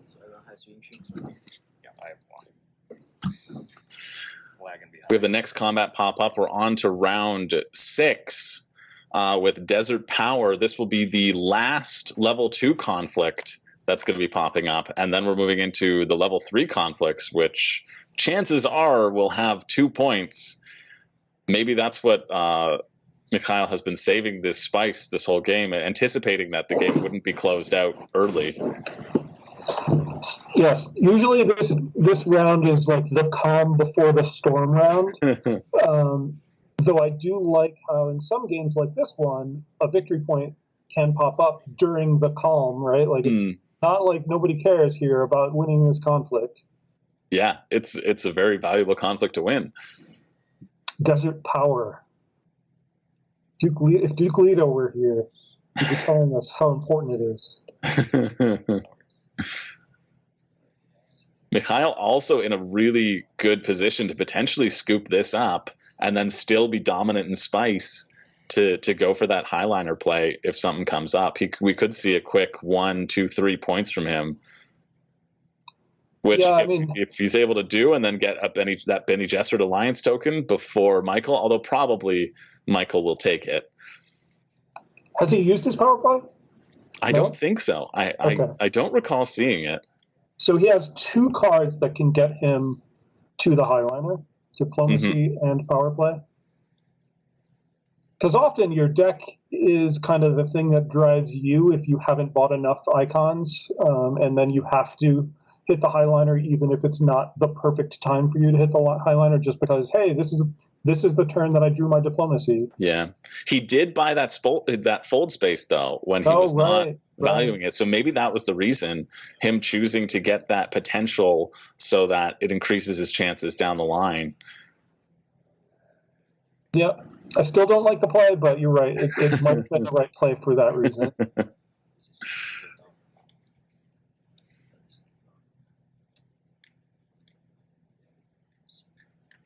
Lucas is frowning. Not happy with his hand. Shuffle, or is Spice Must Flow in his discard pile, or I believe so. Yeah, I think it's still in his discard from last time. Tien trashing a card using his gene manipulation that he picked up as his first card of the game. Into the Mentat. Taking the Mentat. He's a man after my own heart. He seems to love the Mentat. Needing to see what's going to happen, extending that turn. Oh.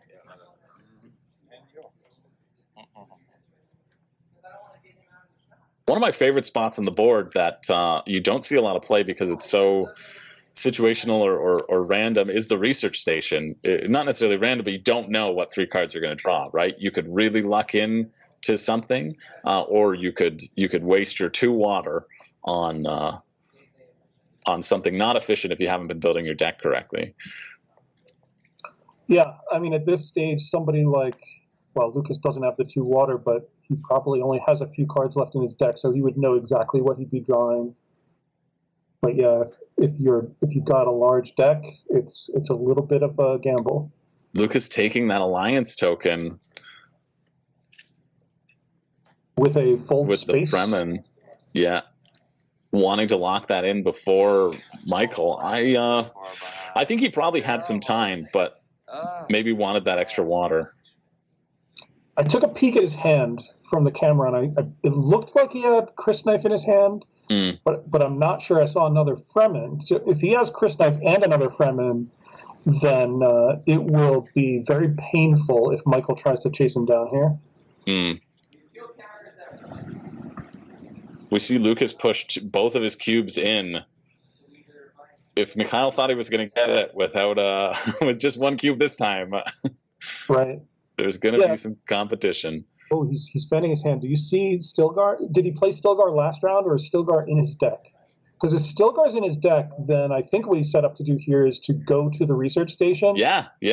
Draw into Stilgar to combo with Chris Knight for another influence with the Fremen, and add 3 swords plus whatever else he reveals. Chris Knight would be another. He might be trying to win this combat and secure the Fremen alliance.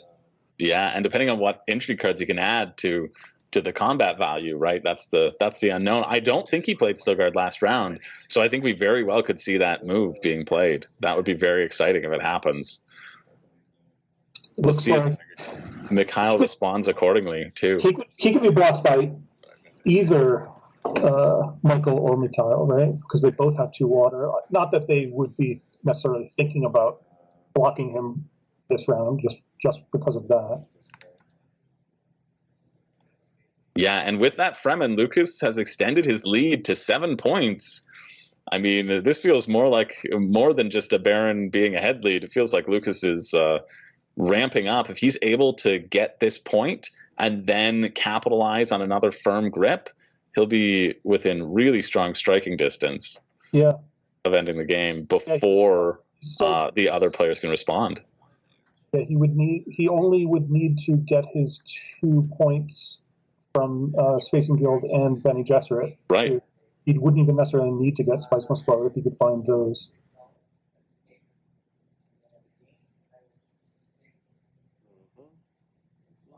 So where did Michael play? I missed it. Looks like deep the Great Flat. Yeah, picking up a bunch of spice, 4 spice. It looks not a double stacking. I will use Dune the Desert Planet. I think it's so important. Either block him on the research station or winning the combat. If in Mikhail's position. I don't know if he's. Oh yeah, he did play Dune Desert Planet, so he does have the blue or the yellow space. But he doesn't have blue. Oh, he doesn't. No, he just has yellow with Dune Desert Planet. Yeah. This is such a weak play from Mikhail. If his hand is this bad that he's playing Dune the Desert Planet to gather spice where there's no bonus spice, that's not a good sign for his hand. Yeah. Could just be he knows he wants to win this combat and needs his actions to push all 4 of his cubes in. Yeah. He could be playing a little coy and almost like suggesting that he doesn't have access to the Highliner and just waiting. He knows that nobody else has the 6 spice for it, so he's just going to wait until his final action. Testing the waters, yeah. At this point, though, when you know it's going to be a level 3 conflict card coming up next, I feel like you want to wait to potentially get those 2 points instead of 1. But if it's denying Lucas, maybe that's worth it. Yeah, that's the thing. Lucas close out this game in 7 rounds if you don't stop him now. Yeah.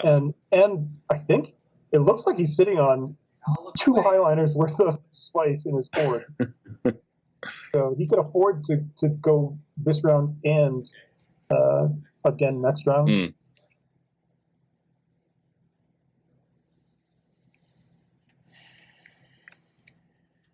Which is maybe why he went to Haga Basin, just to stop anybody else from going from 4 to 6 spice, so that he has a monopoly on the Highliner for 2 rounds in a row. Yeah, I could see that being a very reasonable decision. We're able to maybe after this conflict go to the back. That'd be great. Everybody wants to. Sorry. Take a short, We can take a everybody wants to take a short break. Players talking about taking a break. Don't worry, we've cut that out of this stream, so you're just getting all the action all the time. But again, it really should be repeated how long these days can be if you make it to the final table. It has been a long day, a lot of thinking, and sometimes, you got to stay hydrated in Vegas, especially. It gets very dry there. So, as somebody who's from Denver, I know that. It's probably even drier in Vegas, yeah. Almost as dry as Dune. What time of day is it? In Vegas right now? Yeah, they started, I believe, around 8 p.m. Okay. So this has been going on about an hour and a half into this game. I imagine it's 9:30. And they would have started around 9 a.m., 10 a.m., depending upon the tournament schedule. That is a long day. I think this is also day 3, if I'm remembering correctly, of the competition, which means they've had 2 days full of playing games and enjoying themselves and maybe staying up a bit late and feeling that sort of marathon that it really ends up being.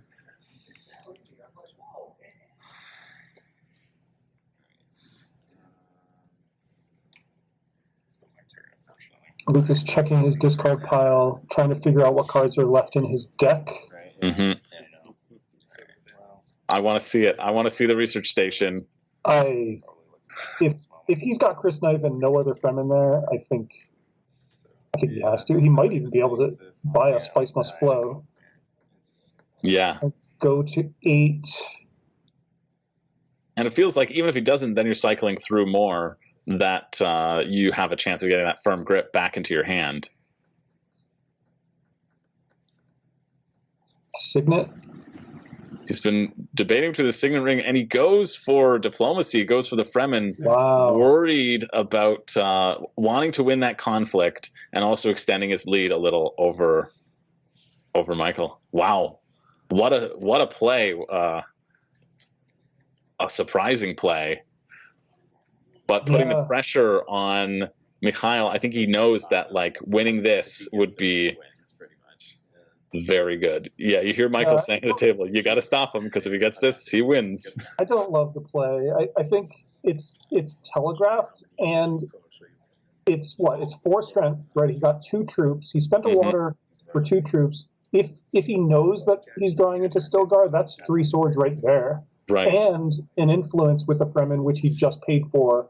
So and it's more stealthy to play for the Stilgar move, right? Like other people don't necessarily understand that you're going to have that many swords showing, whereas here it's so telegraphed that if Mikhail has access to the Highliner, he almost is forced into it.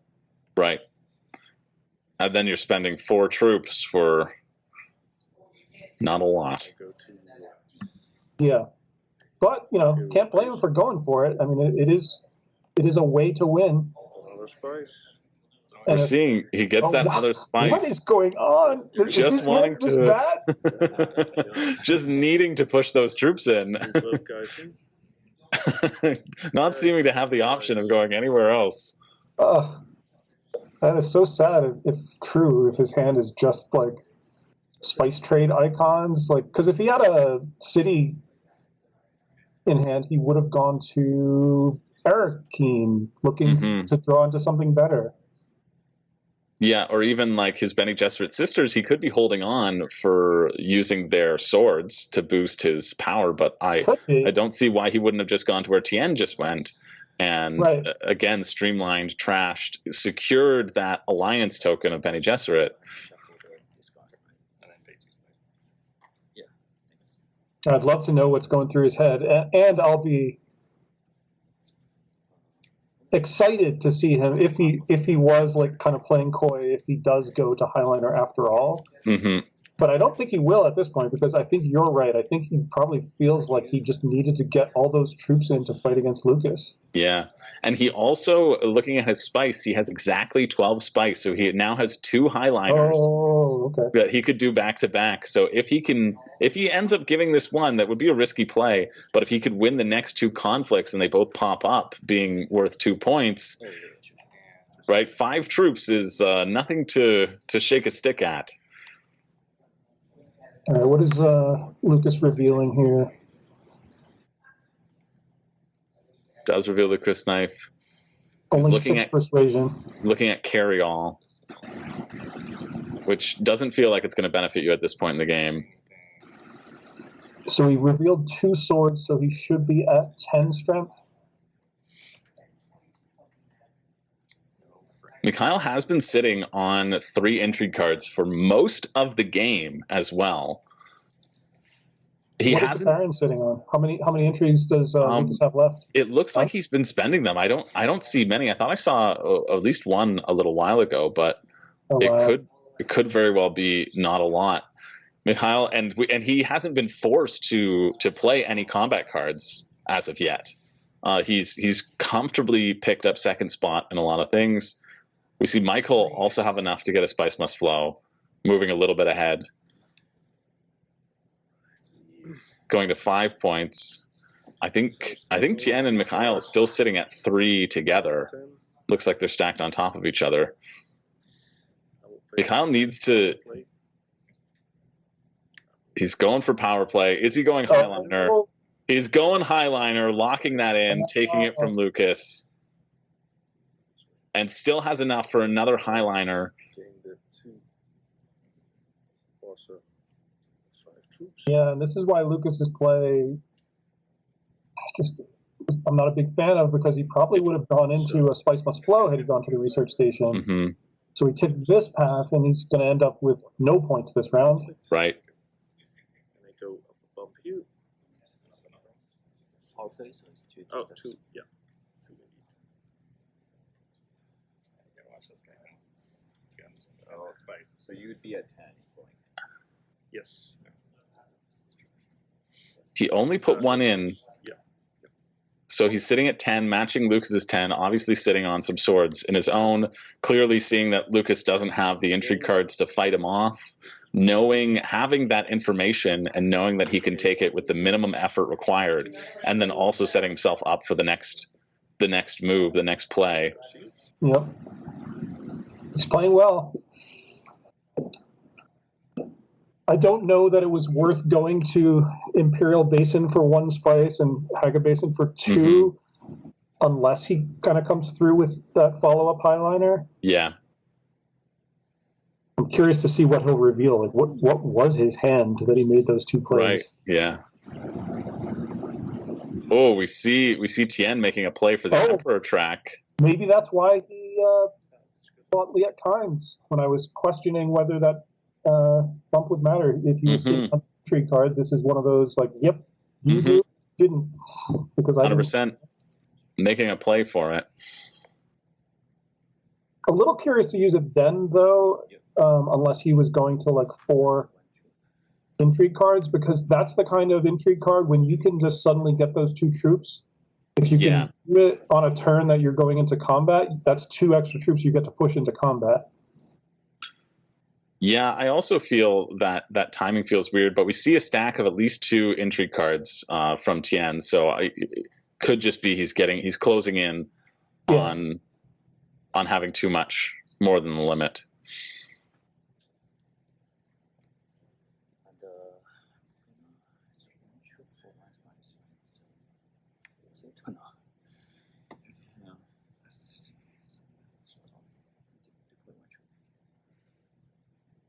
Deciding to limp in with 1, trying to decide if that spice is worth it. Seems like it is to Tien.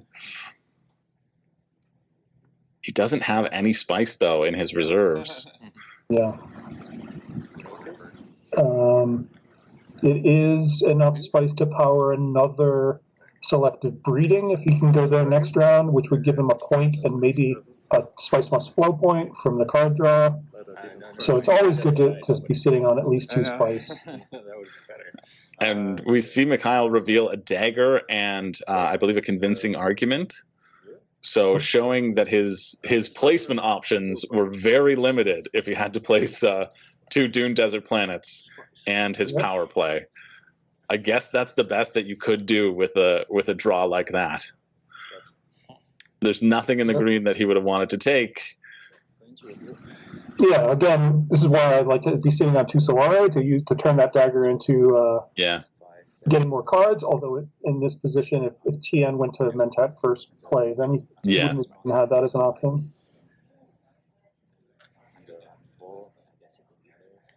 But Mikhail doing exactly what we talked about and winning the conflict by just 1 strength more than Lucas. Lucas has pushed in 4, and his reveal gave him that extra 2. Yep.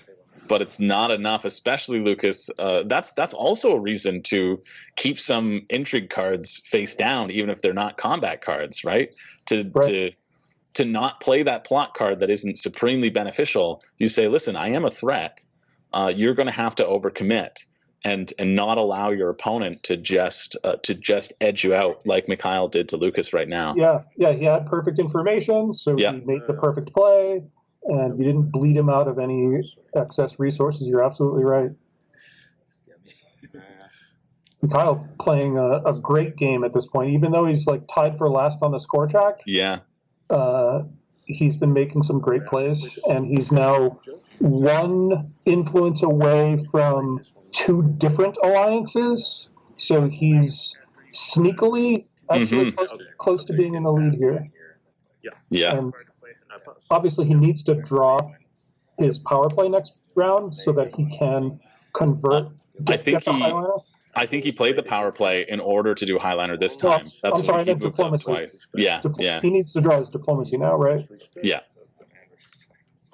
Oh, he had demand respect, and he's spending 2 spice to go up 2 influence with somewhere. It's probably going to be the Emperor, I think. Yeah, he goes to the Emperor, securing that other point. Really interesting, because he gave up his Highliner spice to do it. Yeah. Wow, I would have been tempted to not spend the 2 spice, just use it for Benny Gesserit influence to get the Benny Gesserit alliance and kind of turn the intrigue card into another one, but I can certainly respect wanting to just get your point with the Emperor. Yeah. And is it a possibility that Mikhail might then, with that play, be sitting on an endgame victory condition, like a plans within plans too? He's been sitting on those intrigue cards for the whole game. They haven't moved. Chances are they're combat cards or endgame scoring at this point. He doesn't have a ton of time left for plans within plans. So plans within plans is kind of famously, when the game launched, a lot of players thought it was too strong, and sometimes it is too strong. What does too strong mean? Like, sometimes it will win the game, but when you play against top players and the games consistently end round 7 or round 8, you do not have as much time to convert a plans within plans to 1 or 2 or even 1 point. He's got to get a Fremen influence and an Emperor influence in order to convert it into 2. Yeah. And so that would mean he's not fighting for his alliances too? Like, that's a lot to ask. Yeah, it feels like the bird in the hand with the alliances is the things to lock in. He ideally wants to see 4 movement on the alliance tracks, and well, he has three people with his Swordmaster, but not. I don't think he has the breakdown of cards in his deck to do it. We could see a Chom Directorship flop, and by Chom Directorship, which would give him 4 influence. But at this stage of the game, people are largely ignoring the Imperium row, right? Like, it's too late for deck building to matter. Yep. That's already done. Now it's all about the spice must flow. Yeah, or winning these 2 points in the conflict. And it is 2 points indeed, as the battle for the Imperial Basin is up.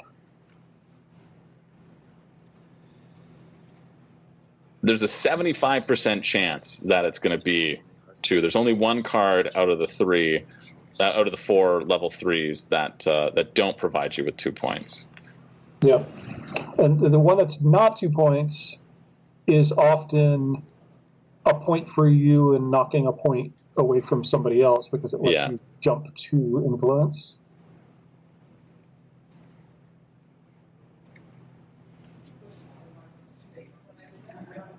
Although Mikhail did reveal a intrigue card with his last play, so down to 2. Down to 2. So maybe there's still just combat cards that he hasn't been tested on. Really, that's the scare. That's what I would be scared of if I was playing against Mikhail. He's got 4 troops in there. He hasn't been really tested to lay it all out on the table and make those decisions. He's been able to really control the rewards that he's received from those conflicts. Looks like Lucas jumping on spice, and it looks like he's setting himself up for a Highliner here. But the question is, he is sitting on 0 troops in garrison. Is a Highliner even enough for the Baron to take down this battle? Right. He only has 1 action left, right? He never got his Swordmaster. He never did, no. So that would be a really risky play if that's what he's doing, because I don't think he has the ammunition to do it unless he just lucked into a combat card with the intrigue that he just threw from his signet ring. Yeah. It kind of feels like the gamble to make, though, at this point. If he's able to get those 2 points and he doesn't have a hand right now that gives him a spice must flow, he'll probably draw his firm grip and have the ability to do that later on. True. And he wants to go to the Spacing Guild anyway to get the point for 2 influence there, so he'll at the very least go to 8 points just from that play. And then if he does win, he triggers endgame. potentially before other people can react. Yeah, I don't think, even with a Highliner, I don't think he has a good chance of winning this with Tien and Mikhail both sitting at 4 troops and sword masters at their disposal. Yeah. This could also be a situation where if you're Mikhail, it's completely fine to let Tien take out Lucas on this turn.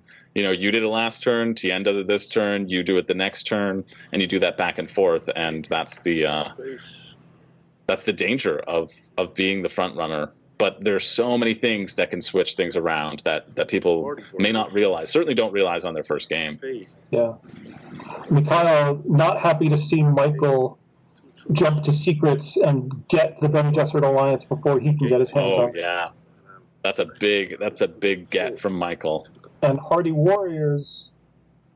Wow, maybe you're right. With you may have sniffed out the plans within plans here, because Hardy Warriors, I would call, not the best use of a turn for Mikhail. Right. But if he's sitting on plans within plans, then it's a great play.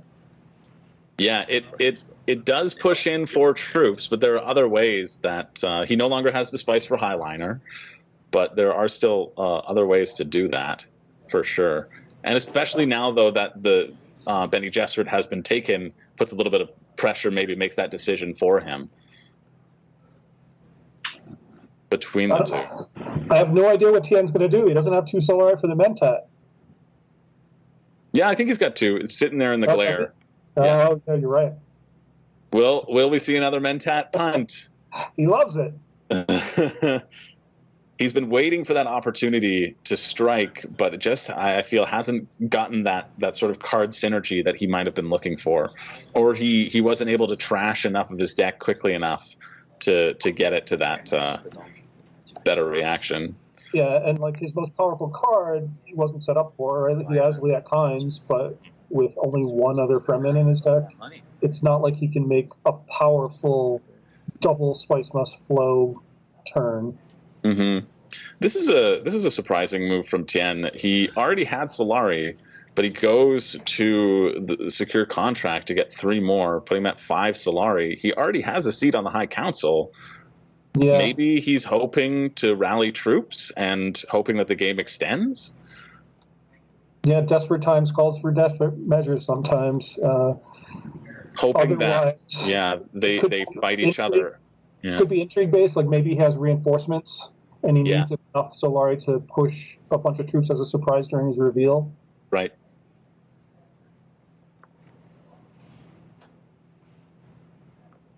So Lucas, is he going to make the... No, he doesn't. Oh, is he going to go Mentat? He goes for Mentat, yeah.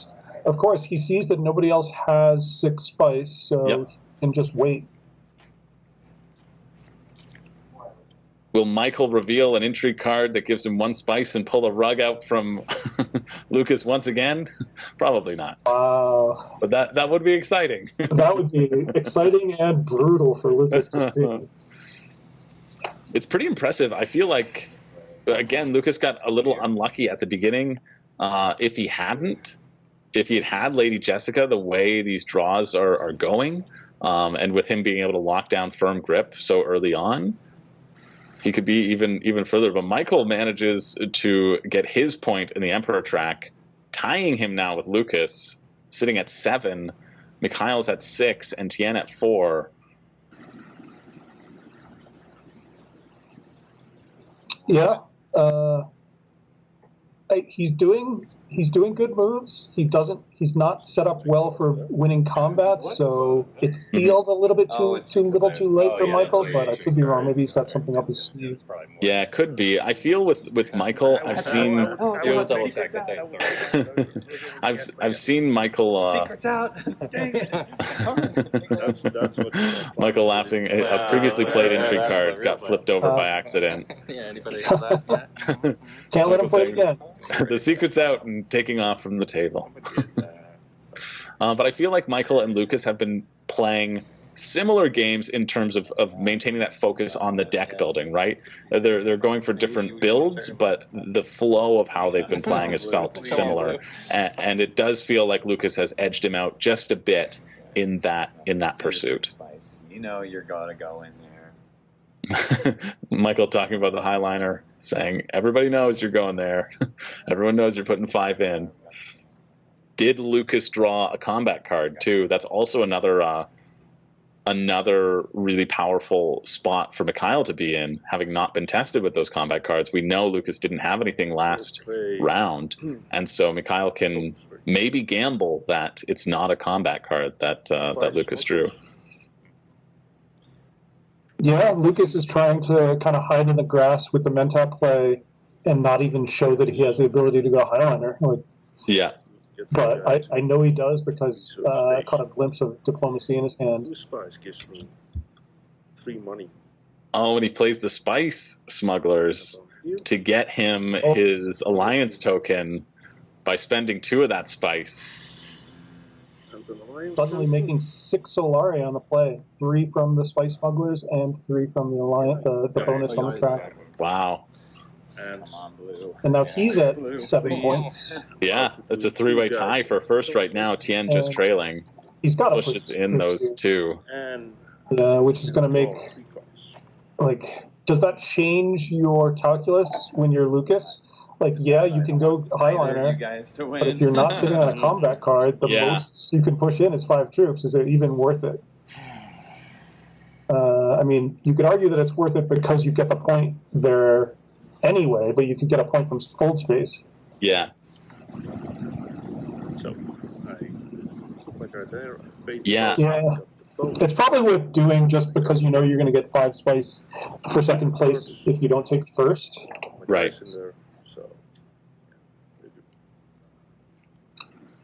And then you can just repeat the highliner pretty close. Yeah, it's pretty close. Technically, you're still 1 play off of highliner next turn, but he still has a deck, and he may not. This may be his only chance. So we might see a highliner, and he just pushes in a troop or 2. Yeah, it's also tough because again, Lucas is, I feel, feeling the lack of Swordmaster here. Yeah. Knowing that he only has that 1 play left, and Mikhail can just wait patiently. Yeah, it's a typical game arc. Well, there are 2 typical game arcs. One is, I didn't get Swordmaster and I won the game, and usually you won it in like 7 rounds. Yeah. The other typical game arc is, I didn't get Swordmaster, I was ahead, and then somebody else passed me. I lost. We see Tien did go to rally the troops, getting 4 more troops, but not being able to push any of them in unless he's got something up his sleeve intrigue-wise. Tien banking on getting the next 2-pointer that comes up.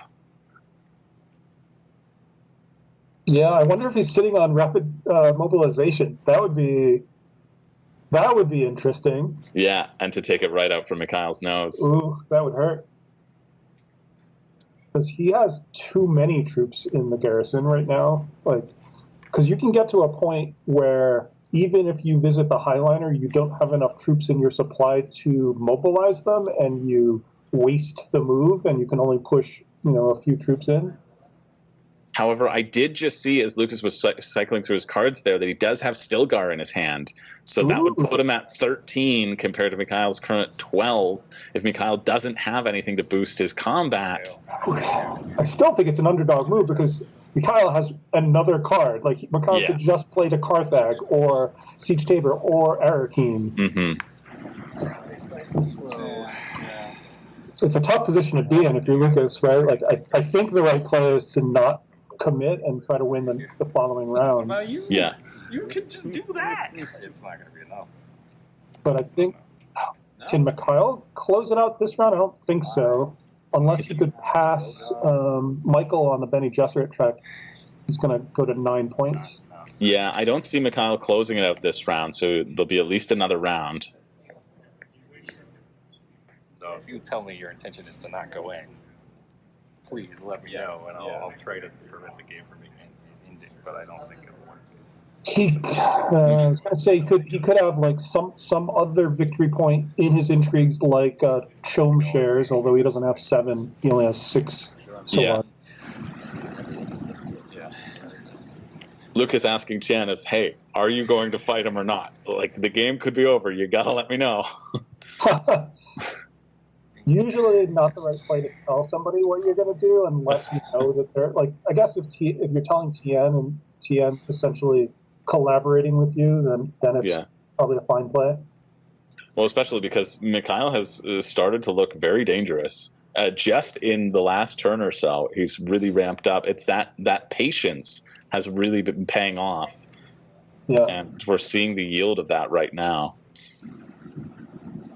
And if he is sitting on plans within plans, he's at 1 point and 1 influence away from 2 points with it.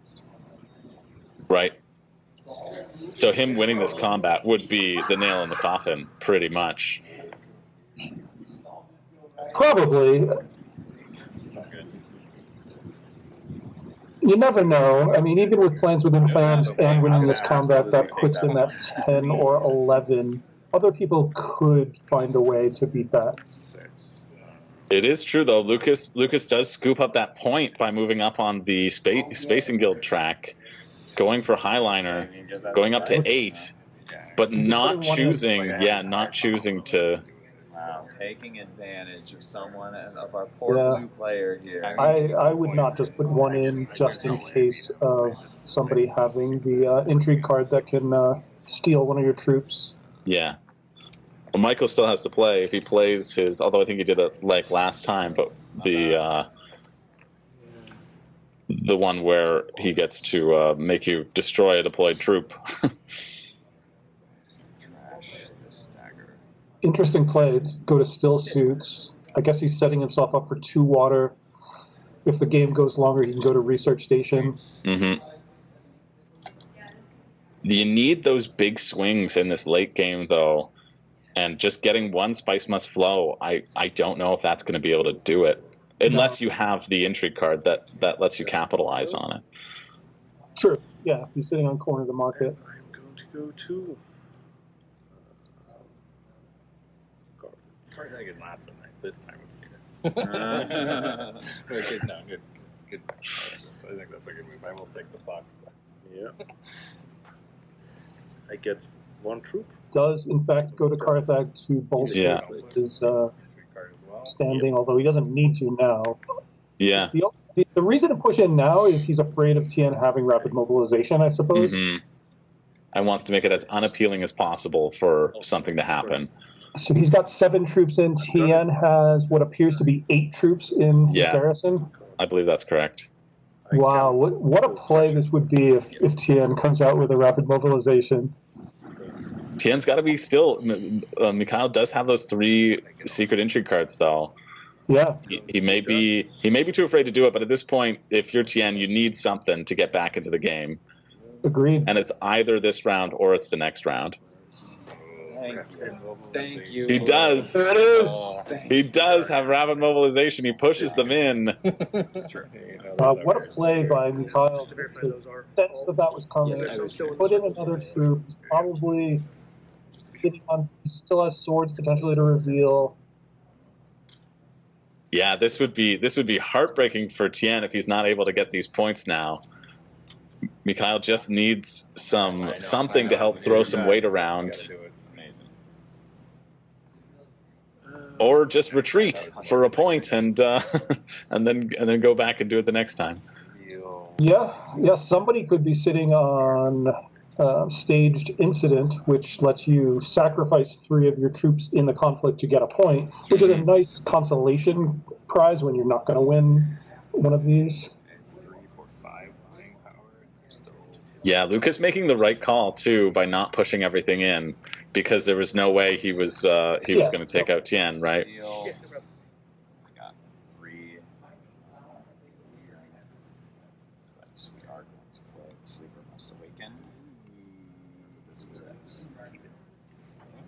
Michael's scooping up a point with his plot card, though. Oh, is that the Chom shares? I think he said Sleeper Must Awaken. Oh, Sleeper Must Awaken. Okay, yeah. Yeah, paying 4 spice and getting a point. Moving up into 8 as well. Michael wishing he had Tien's force in the battle right now to end it out. Yeah, Michael and Lucas at this point looking for some kind of rules change where they can give swords to Tien.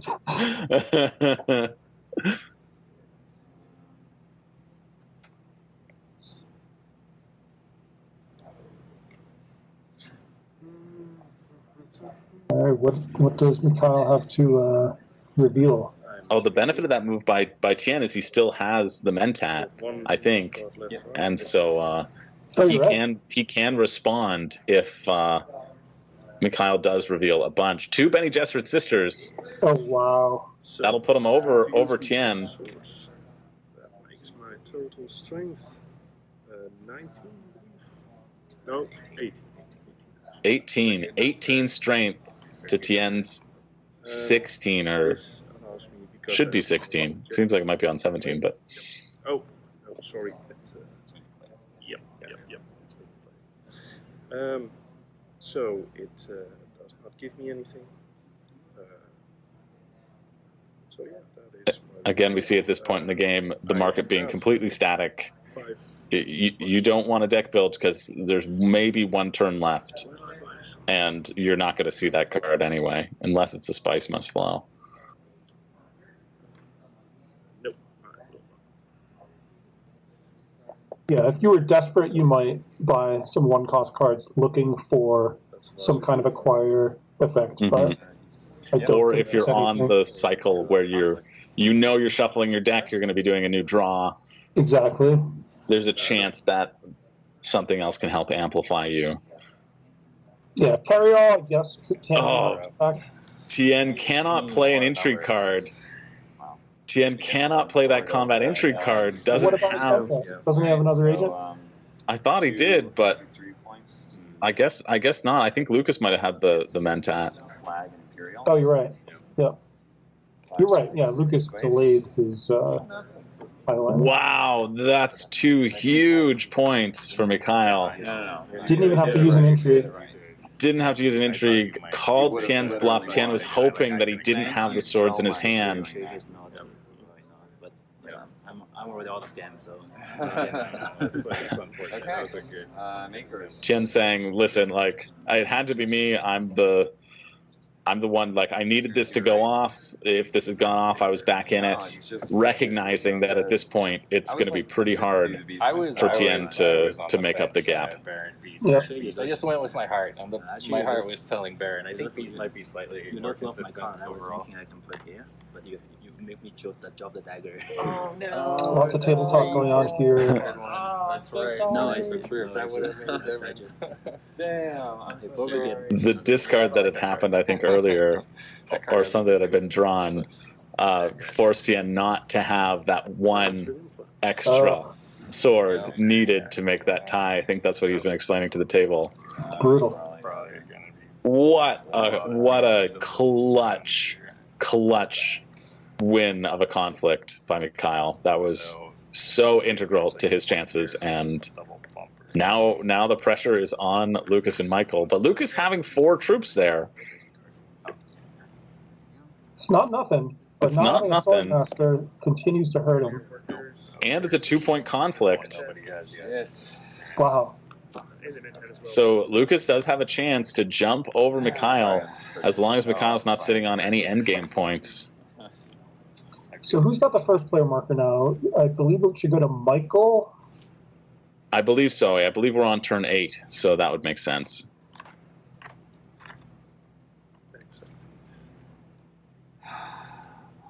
Can anybody steal an alliance from Mikhail? Probably not. They're two behind. They're 3 away technically to get over his spot on spacing, and that's the only one that he has. Potential Mikhail could make a play to take Bene Gesserit away from Michael. Oh, not with this though. Clearly gonna. Oh no, going for a massive card draw. Sure, makes sense. Drawing 5 cards. Will he have enough to buy 2 Spice Must Flow? Probably not, based upon how his deck has been constructed. Yeah, if you had Guild Bankers or Liet Pines, some kind of power card like that, then it would be a good chance, but without some kind of trick up your sleeve like that, it's probably now that the world is his oyster. He can go anywhere he wants because he probably has tons of icons in his hand, and Yeah. he can go anywhere he wants and not worry about buying a Spice Must Fall because he'll get it no matter what. Yeah. This was a new copy of the game. What Michael is also the only one who hasn't been to the High Council, so operating with that 2 Fair. deficit as well. This would be the turn for the Mentat for Mikhail if he's really just trying to scrape together a Spice Must Flow and kind of give up on fighting this round. Mm-hmm. If he does in fact have plans within plans, he's going to want to visit Wealth this round. Might want to pull the trigger on that right now if he's got plans within plans. Yeah, that would pretty much telegraph that that's what he has. Yep. I think we could be pretty confident as players if we see Mikhail go to Wealth. The game is just because, pretty far out of reach. I drew like all my symbols. Eyeliner, or he may not need it. He may just hold on to it for the 1 and try to scrape and steal a point from somebody else. Because if he does have the Bene Gesserit play. It's like I don't mind going to Bene Gesserit and pushing Michael to defend. Because you also get 2 intrigues from going to secrets, for example, or you get an intrigue and draw probably into a Spice Must Flow from going to selective breeding. Either way, it's good. It's a bit dangerous, though, if you leave secrets exposed and you're holding on to something that you've been waiting on this whole game, which Mikhail has. Absolutely true. Like, you only do that, I think, if you have intrigue a plot intrigue that you could just play. Yeah. To stay safe.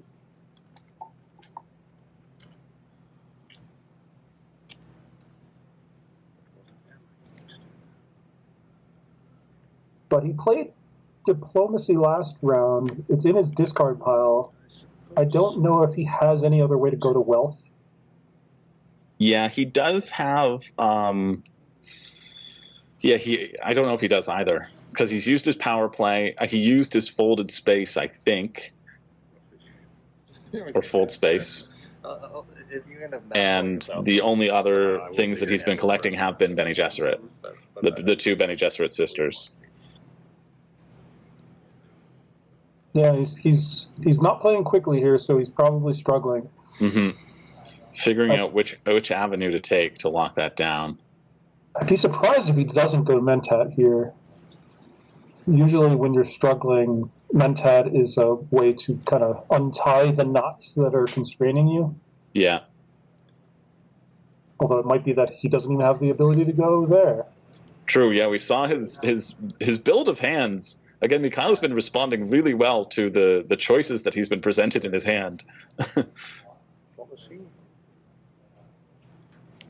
He said, I don't know, but we'll see. Or no, maybe he's saying diplomacy. He is playing his diplomacy right now. Am I wrong then? Did he not play diplomacy last round, or did he just kind of reshuffle somewhere in there? Oh, he went to secrets. He went to secrets. So... Three if he doesn't, cards. That is and Michael has. I just heard that Michael says he has 4 in his hand. Michael getting caught with 4 cards. That nets him 3 intrigue cards from Mikhail. Wow. What a play! Nodding his head. Okay, maybe in glee, maybe in understanding. I mean, he might Michael not revealing anything. If he has bribery, just use it right now and just take the alliance.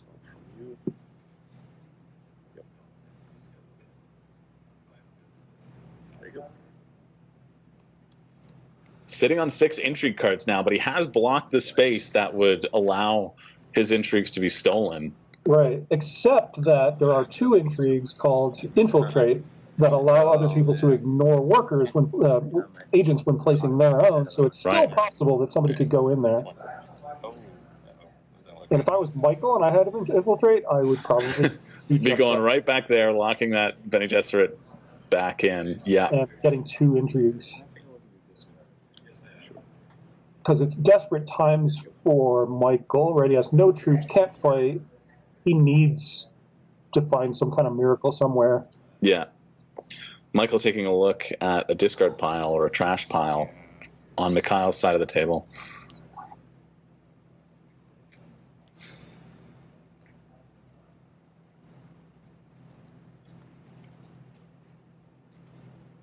So Tien went to Arakeen, which implies a bad hand. Yeah, gives him that draw. I think Tien, it's very hard for Tien, but he's got to climb up somehow. If he can focus on pushing himself a little bit on the alliance track, he could scoop up a couple consolation points there. He could. Highliner is 3 points if he can just take his Space and Guild point and win this conflict. So yeah, and he's the only one with Highliner. That's true. And then he's right back in the game as well. Back up to 7.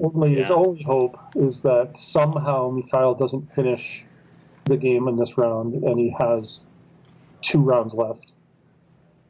Yeah. Sitting on 6 intrigue cards, though. He doesn't have anything to put into the conflict, though, for the first time this game. Yeah. I have to tip my hat to him. He definitely, as we were talking about earlier, he was like efficiently getting resources. Yeah. And he finally started to pull triggers and converted those resources into points, and that's the name of the game. And also, Lucas is primed to win this battle. If Lucas wins this battle, he goes to 10. And if there are no endgame points, then Lucas could snake a victory very easily and is in the prime position. It doesn't seem like anybody's going to take this battle away from Lucas. So it really, at this point, seems to be coming down to Mikhail or Lucas, although that just puts Michael within striking distance as well. If he's holding on to, if Michael's holding on to any endgame points, does Michael have he would not have enough for plans within plans. He's only at level 2 on 2 tracks. He would need to move up one more time.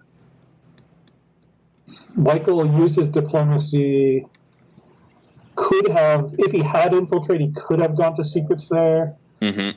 Maybe his calculus is, even with secrets, it's better to just get the point at Space and Guild. Can't blame him. Yeah, a point in hand, especially putting him up to 9 within real striking distance. It's a little concerning. I take that back. Is second place meaningful in a ring final like this? Like, does it matter whether you're second or third? It doesn't. Only at the final table will it matter, because then that's the money table.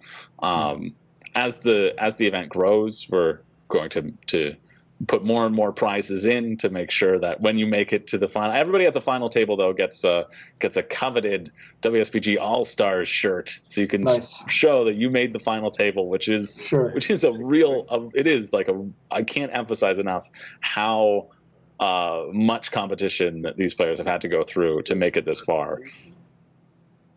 Very impressive, and there's bragging rights if nothing else. Oh, for sure, yeah. Second place. Yeah. You get, as a special prize, you get 1 extra night that you get to stay awake, rethinking all your moves. When they pay the water, got the spice. Set the troops into battle. Wait. If Mikhail just played to still suits, yeah, just shouldn't he be at 4 influence with a friend now? Because he was at 3. Did he somehow go down and I missed it? I thought he went to Haga Basin to get the spice, because he's now sitting at 5 spice. Okay, maybe I'm being fooled by my monitor. I was so excited when you recalled.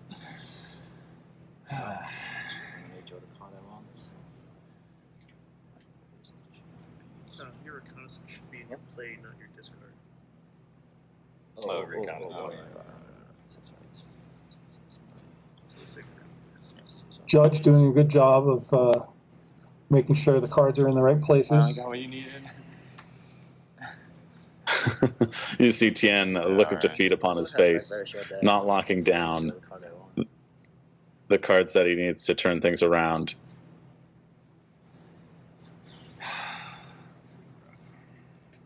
Nathan Twig is our GM for the event. Was sort of the main Dune GM. Good job, Nathan. I am shocked that the Mentat is still on the board. Yeah. Maybe everybody's hand was too beneficial and they didn't want to take the risk of drawing something else that would be less, but think in general. That punting of the... Looks like Lucas's hand is pretty garbage. I think he has 2 Spice Plus Flows in his hand from the way he fanned it. Yeah. One of them might be a Dune desert planet, but even still not going to... I think maybe... Oh, that's from Grip, so he might just be revealing for a Spice Plus Flow here. 4, 5, 6, 7... A reveal, or he... Yeah. To reveal into Spice Must Flow and then potentially taking the win on this to give him 11 points, that would be pretty huge. But if he could do it, chances are he already would have done so. Well, yeah. It's just so painful to only use one agent for a 2-point conflict.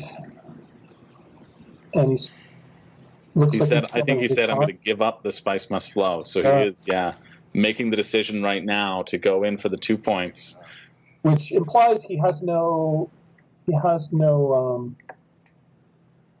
Landsrad symbol. Otherwise, he'd be going to Mentat. Mm-hmm. He could go to Carthag and luck out with an intrigue that preserves the Spice Must Flow, I suppose. But that really just... Well, it adds 3 more troops here. That's significant. I think. Yeah, it would lock it in. It locks it in unless Tien has a Highliner. Yeah. And Mikhail creeping up on Highliner, but he only has 1 piece left and only 5 spice, so... With the amount of intrigues he has, he would have most likelihood of being able to pull out a surprise trick to get an extra spice. That's true. Or a surprise adding just a bazillion swords to the conflict to steal the 2 conflicts in a row, which would be just ginormous. Yeah, manages to do exactly that. Goes in, pushes that in, trying to lock down those 2 points. Does he draw? I saw a flash of red. Yeah. Shakes his head, hiding the fact that it, maybe he's playing it up. Yeah. Even though it's actually good for him to draw combat intrigue there. Maybe he's trying to play up that he drew nothing. I think it might be. I think it's that sort of... that. You got to be deceptive in these games. Oh, 100%. That's how I'll play every time. I'll draw a card no matter what it is. I'll go, oh, of course. Of course. No, might as well give it away. Who wants to take it from me? Won't benefit you.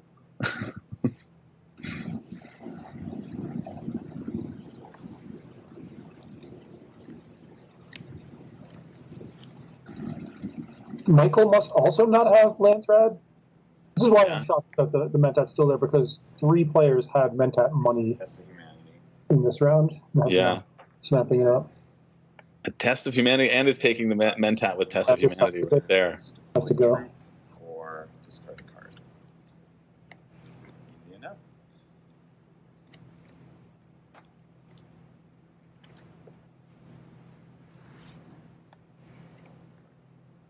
Convincing argument discarded by Mikhail, so probably not getting Spice Must Flow. Not that he was a good bet too. Yeah, he would have been the lowest chance, I think. Him and that's what I mean or meant earlier when it felt Michael and Lucas were playing similar, because they feel like they have the potential, and we see Michael play, I think, an intrigue card to lock in that Bene Gesserit spot as well, just going up a piece on the track to make sure that Mikhail can't take it from him right now, which feels like a very solid defensive play. Mm-hmm. But yeah, it doesn't feel like Tien or Mikhail have ever been within striking distance of Spice Must Flow, even though I take that back. Tien has a Spice Must Flow in his discard right now. It's a little curious that Michael slow played that until this turn, however, because last turn, didn't he go to Fold Space? Because we were talking about how he might have infiltrated into secrets. Took a little risk there to hang on to that Secrets of the Sisterhood. That's true, yeah.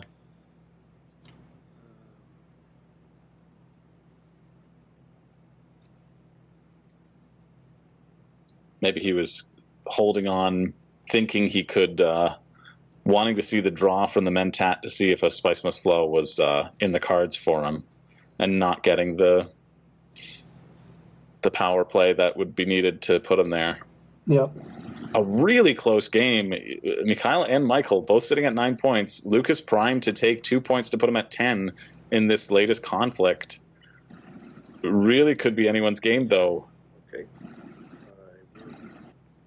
Could come down to a tiebreaker. Could come down to the most spice. We'll play an intrigue card.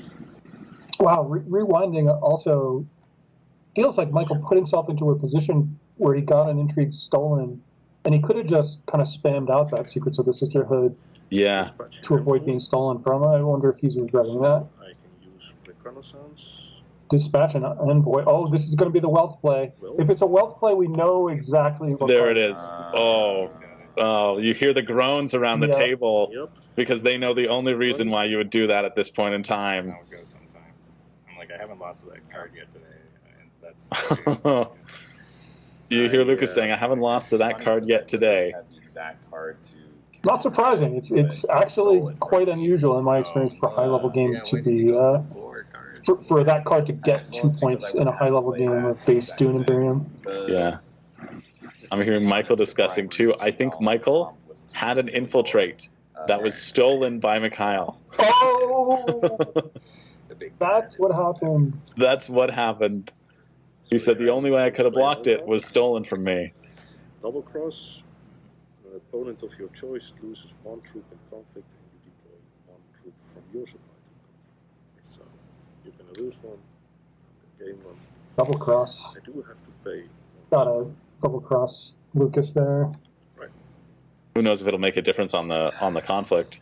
I mean, if Mikhail's able to close this out by somehow managing to win that conflict and then revealing plans within plans, that would be just a devastating finish for everyone around the table. Yeah.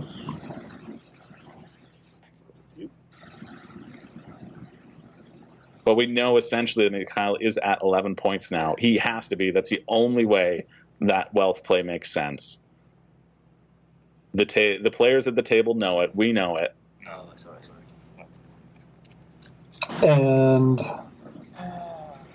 Lucas might be the only one who could even theoretically have something to say about it by winning this conflict and also having his own point up his sleeve. It's true. If he corners the market, sure, why not? But he's unable to get that Spice Must Flow because he decided he needed to push it in. We see him just buying cards for the sake of it, wanting to see what would have come out. Sure. But knowing that this is likely the end. 2, 4, 6, 8, 12. Lucas sitting at 12 strength. Mikhail at 6. Does he have a card up his sleeve to take this as well? I mean, unless plans within plans was a bluff. Unless that was just a bluff, but to what purpose would it be a bluff? For fun, for the drama, in which case that would be fantastic. There's a weird hypothetical where it could matter if something like TN could potentially steal the combat from Lucas, and Lucas was willing to concede it to TN so that Lucas wouldn't trigger the end of the game. Yeah. But wow, you've got to twist a lot of knots to get into that situation. Yeah. We see the red cards though. Will Mikhail be able to play anything? Seemed like 2 red cards that Lucas was fanning. One of them might have been to the victor, which is irrelevant except for tie-breaking purposes. If you win a conflict, you get 3 spice, which is great to use early in the game. Yeah. But late in the game, it's really just becomes a spice tiebreaker. Well, on the last round of the game. Yeah. Picking up that early, though, in one of those lesser contested conflicts, that's where you can really capitalize. You say, okay, I'll go two people in, and then bam, you've actually pulled in 5 spice and an intrigue.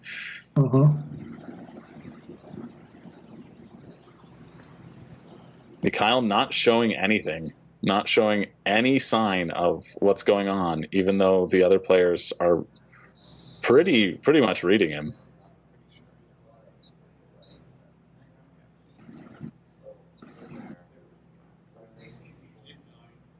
Michael going for the card draw. Party now. Throw it in. There we Let's go. go. Dang, that really, really hurts. You could hear the disappointment in Michael's voice. Yep. Hoping for that draw as a long shot to give him what he needed to get him a little bit further. I have to do one dagger. That's my strength. He's got to have a Spiceless Flow, right? With the Jessica to research station play, it would be shocking if he doesn't have a Spiceless Flow, even without a high console suit. Yeah.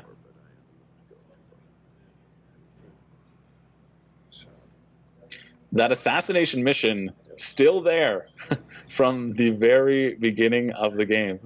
Surprising to me. Didn't work with the players' strategies, or they didn't feel it worked in whenever they were planning their trashing. You get a bump.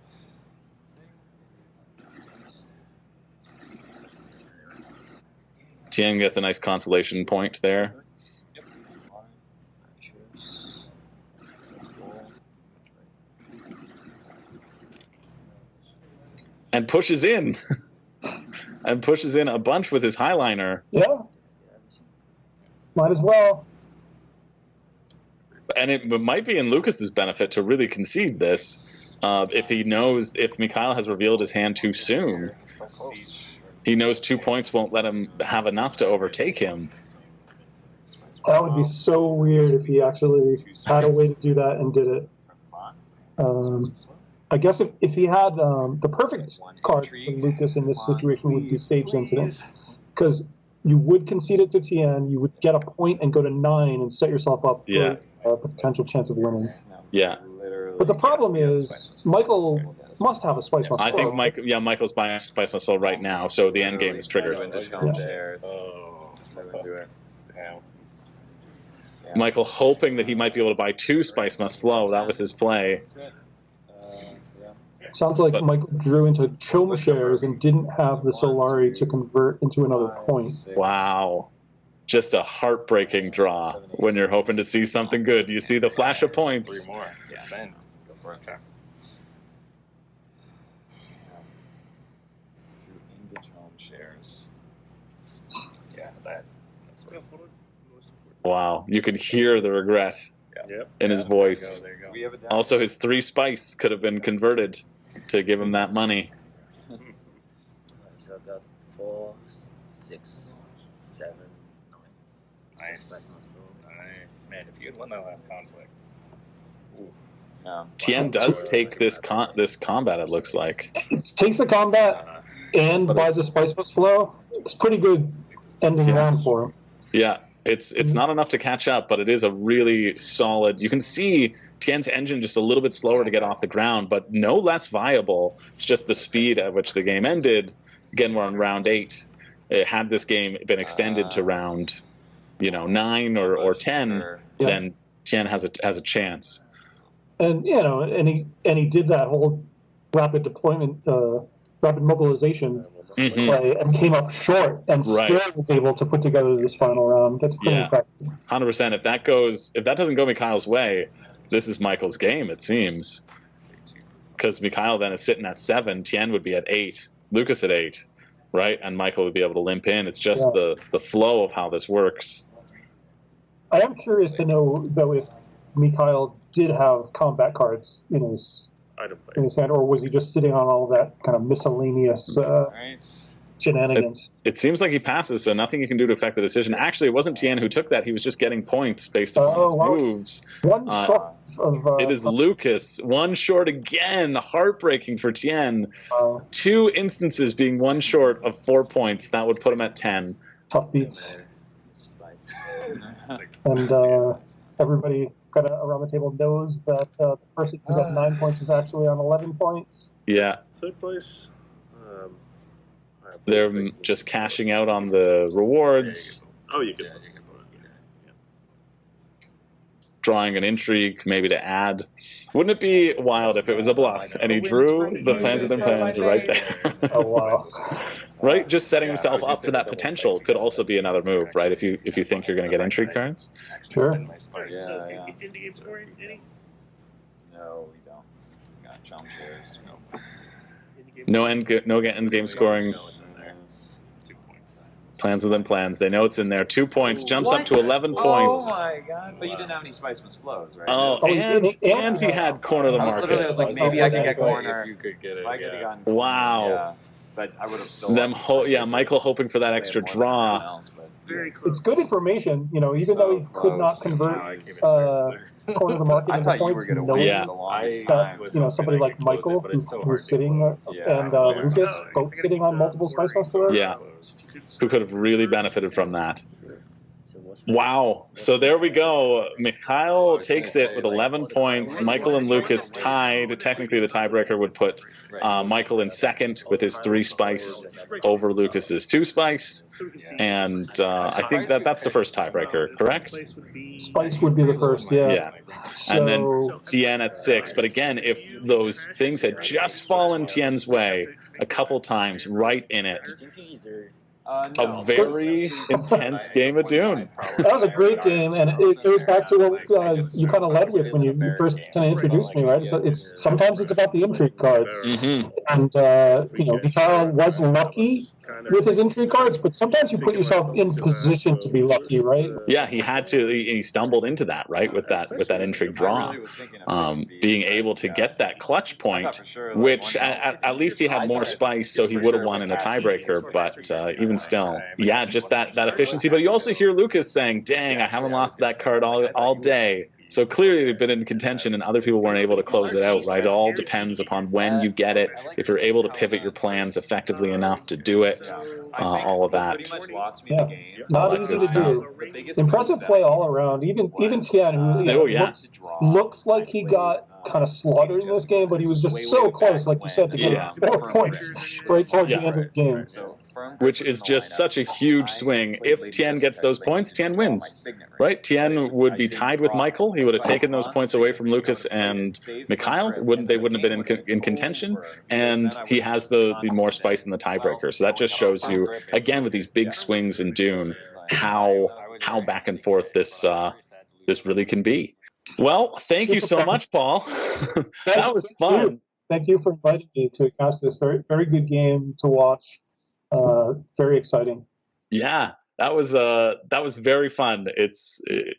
I sometimes love watching the games even more than playing with them, because you get to play kind of 4 games at once, you know, and you get to see these players who are at like such a great high level compete and see their choices, and it's been a blast, and it's been lovely having you here with all of your incredible insight, you know, as someone who made the whole dang thing and made it possible.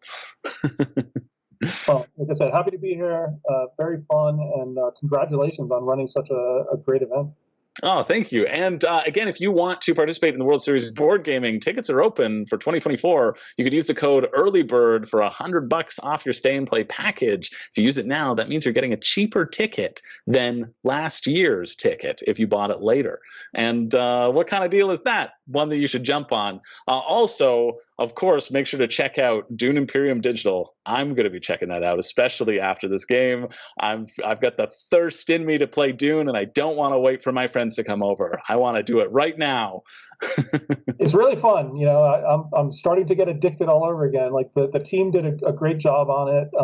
It's in early access, but it doesn't feel like it, if that makes sense. Like it feels pretty smooth. Awesome.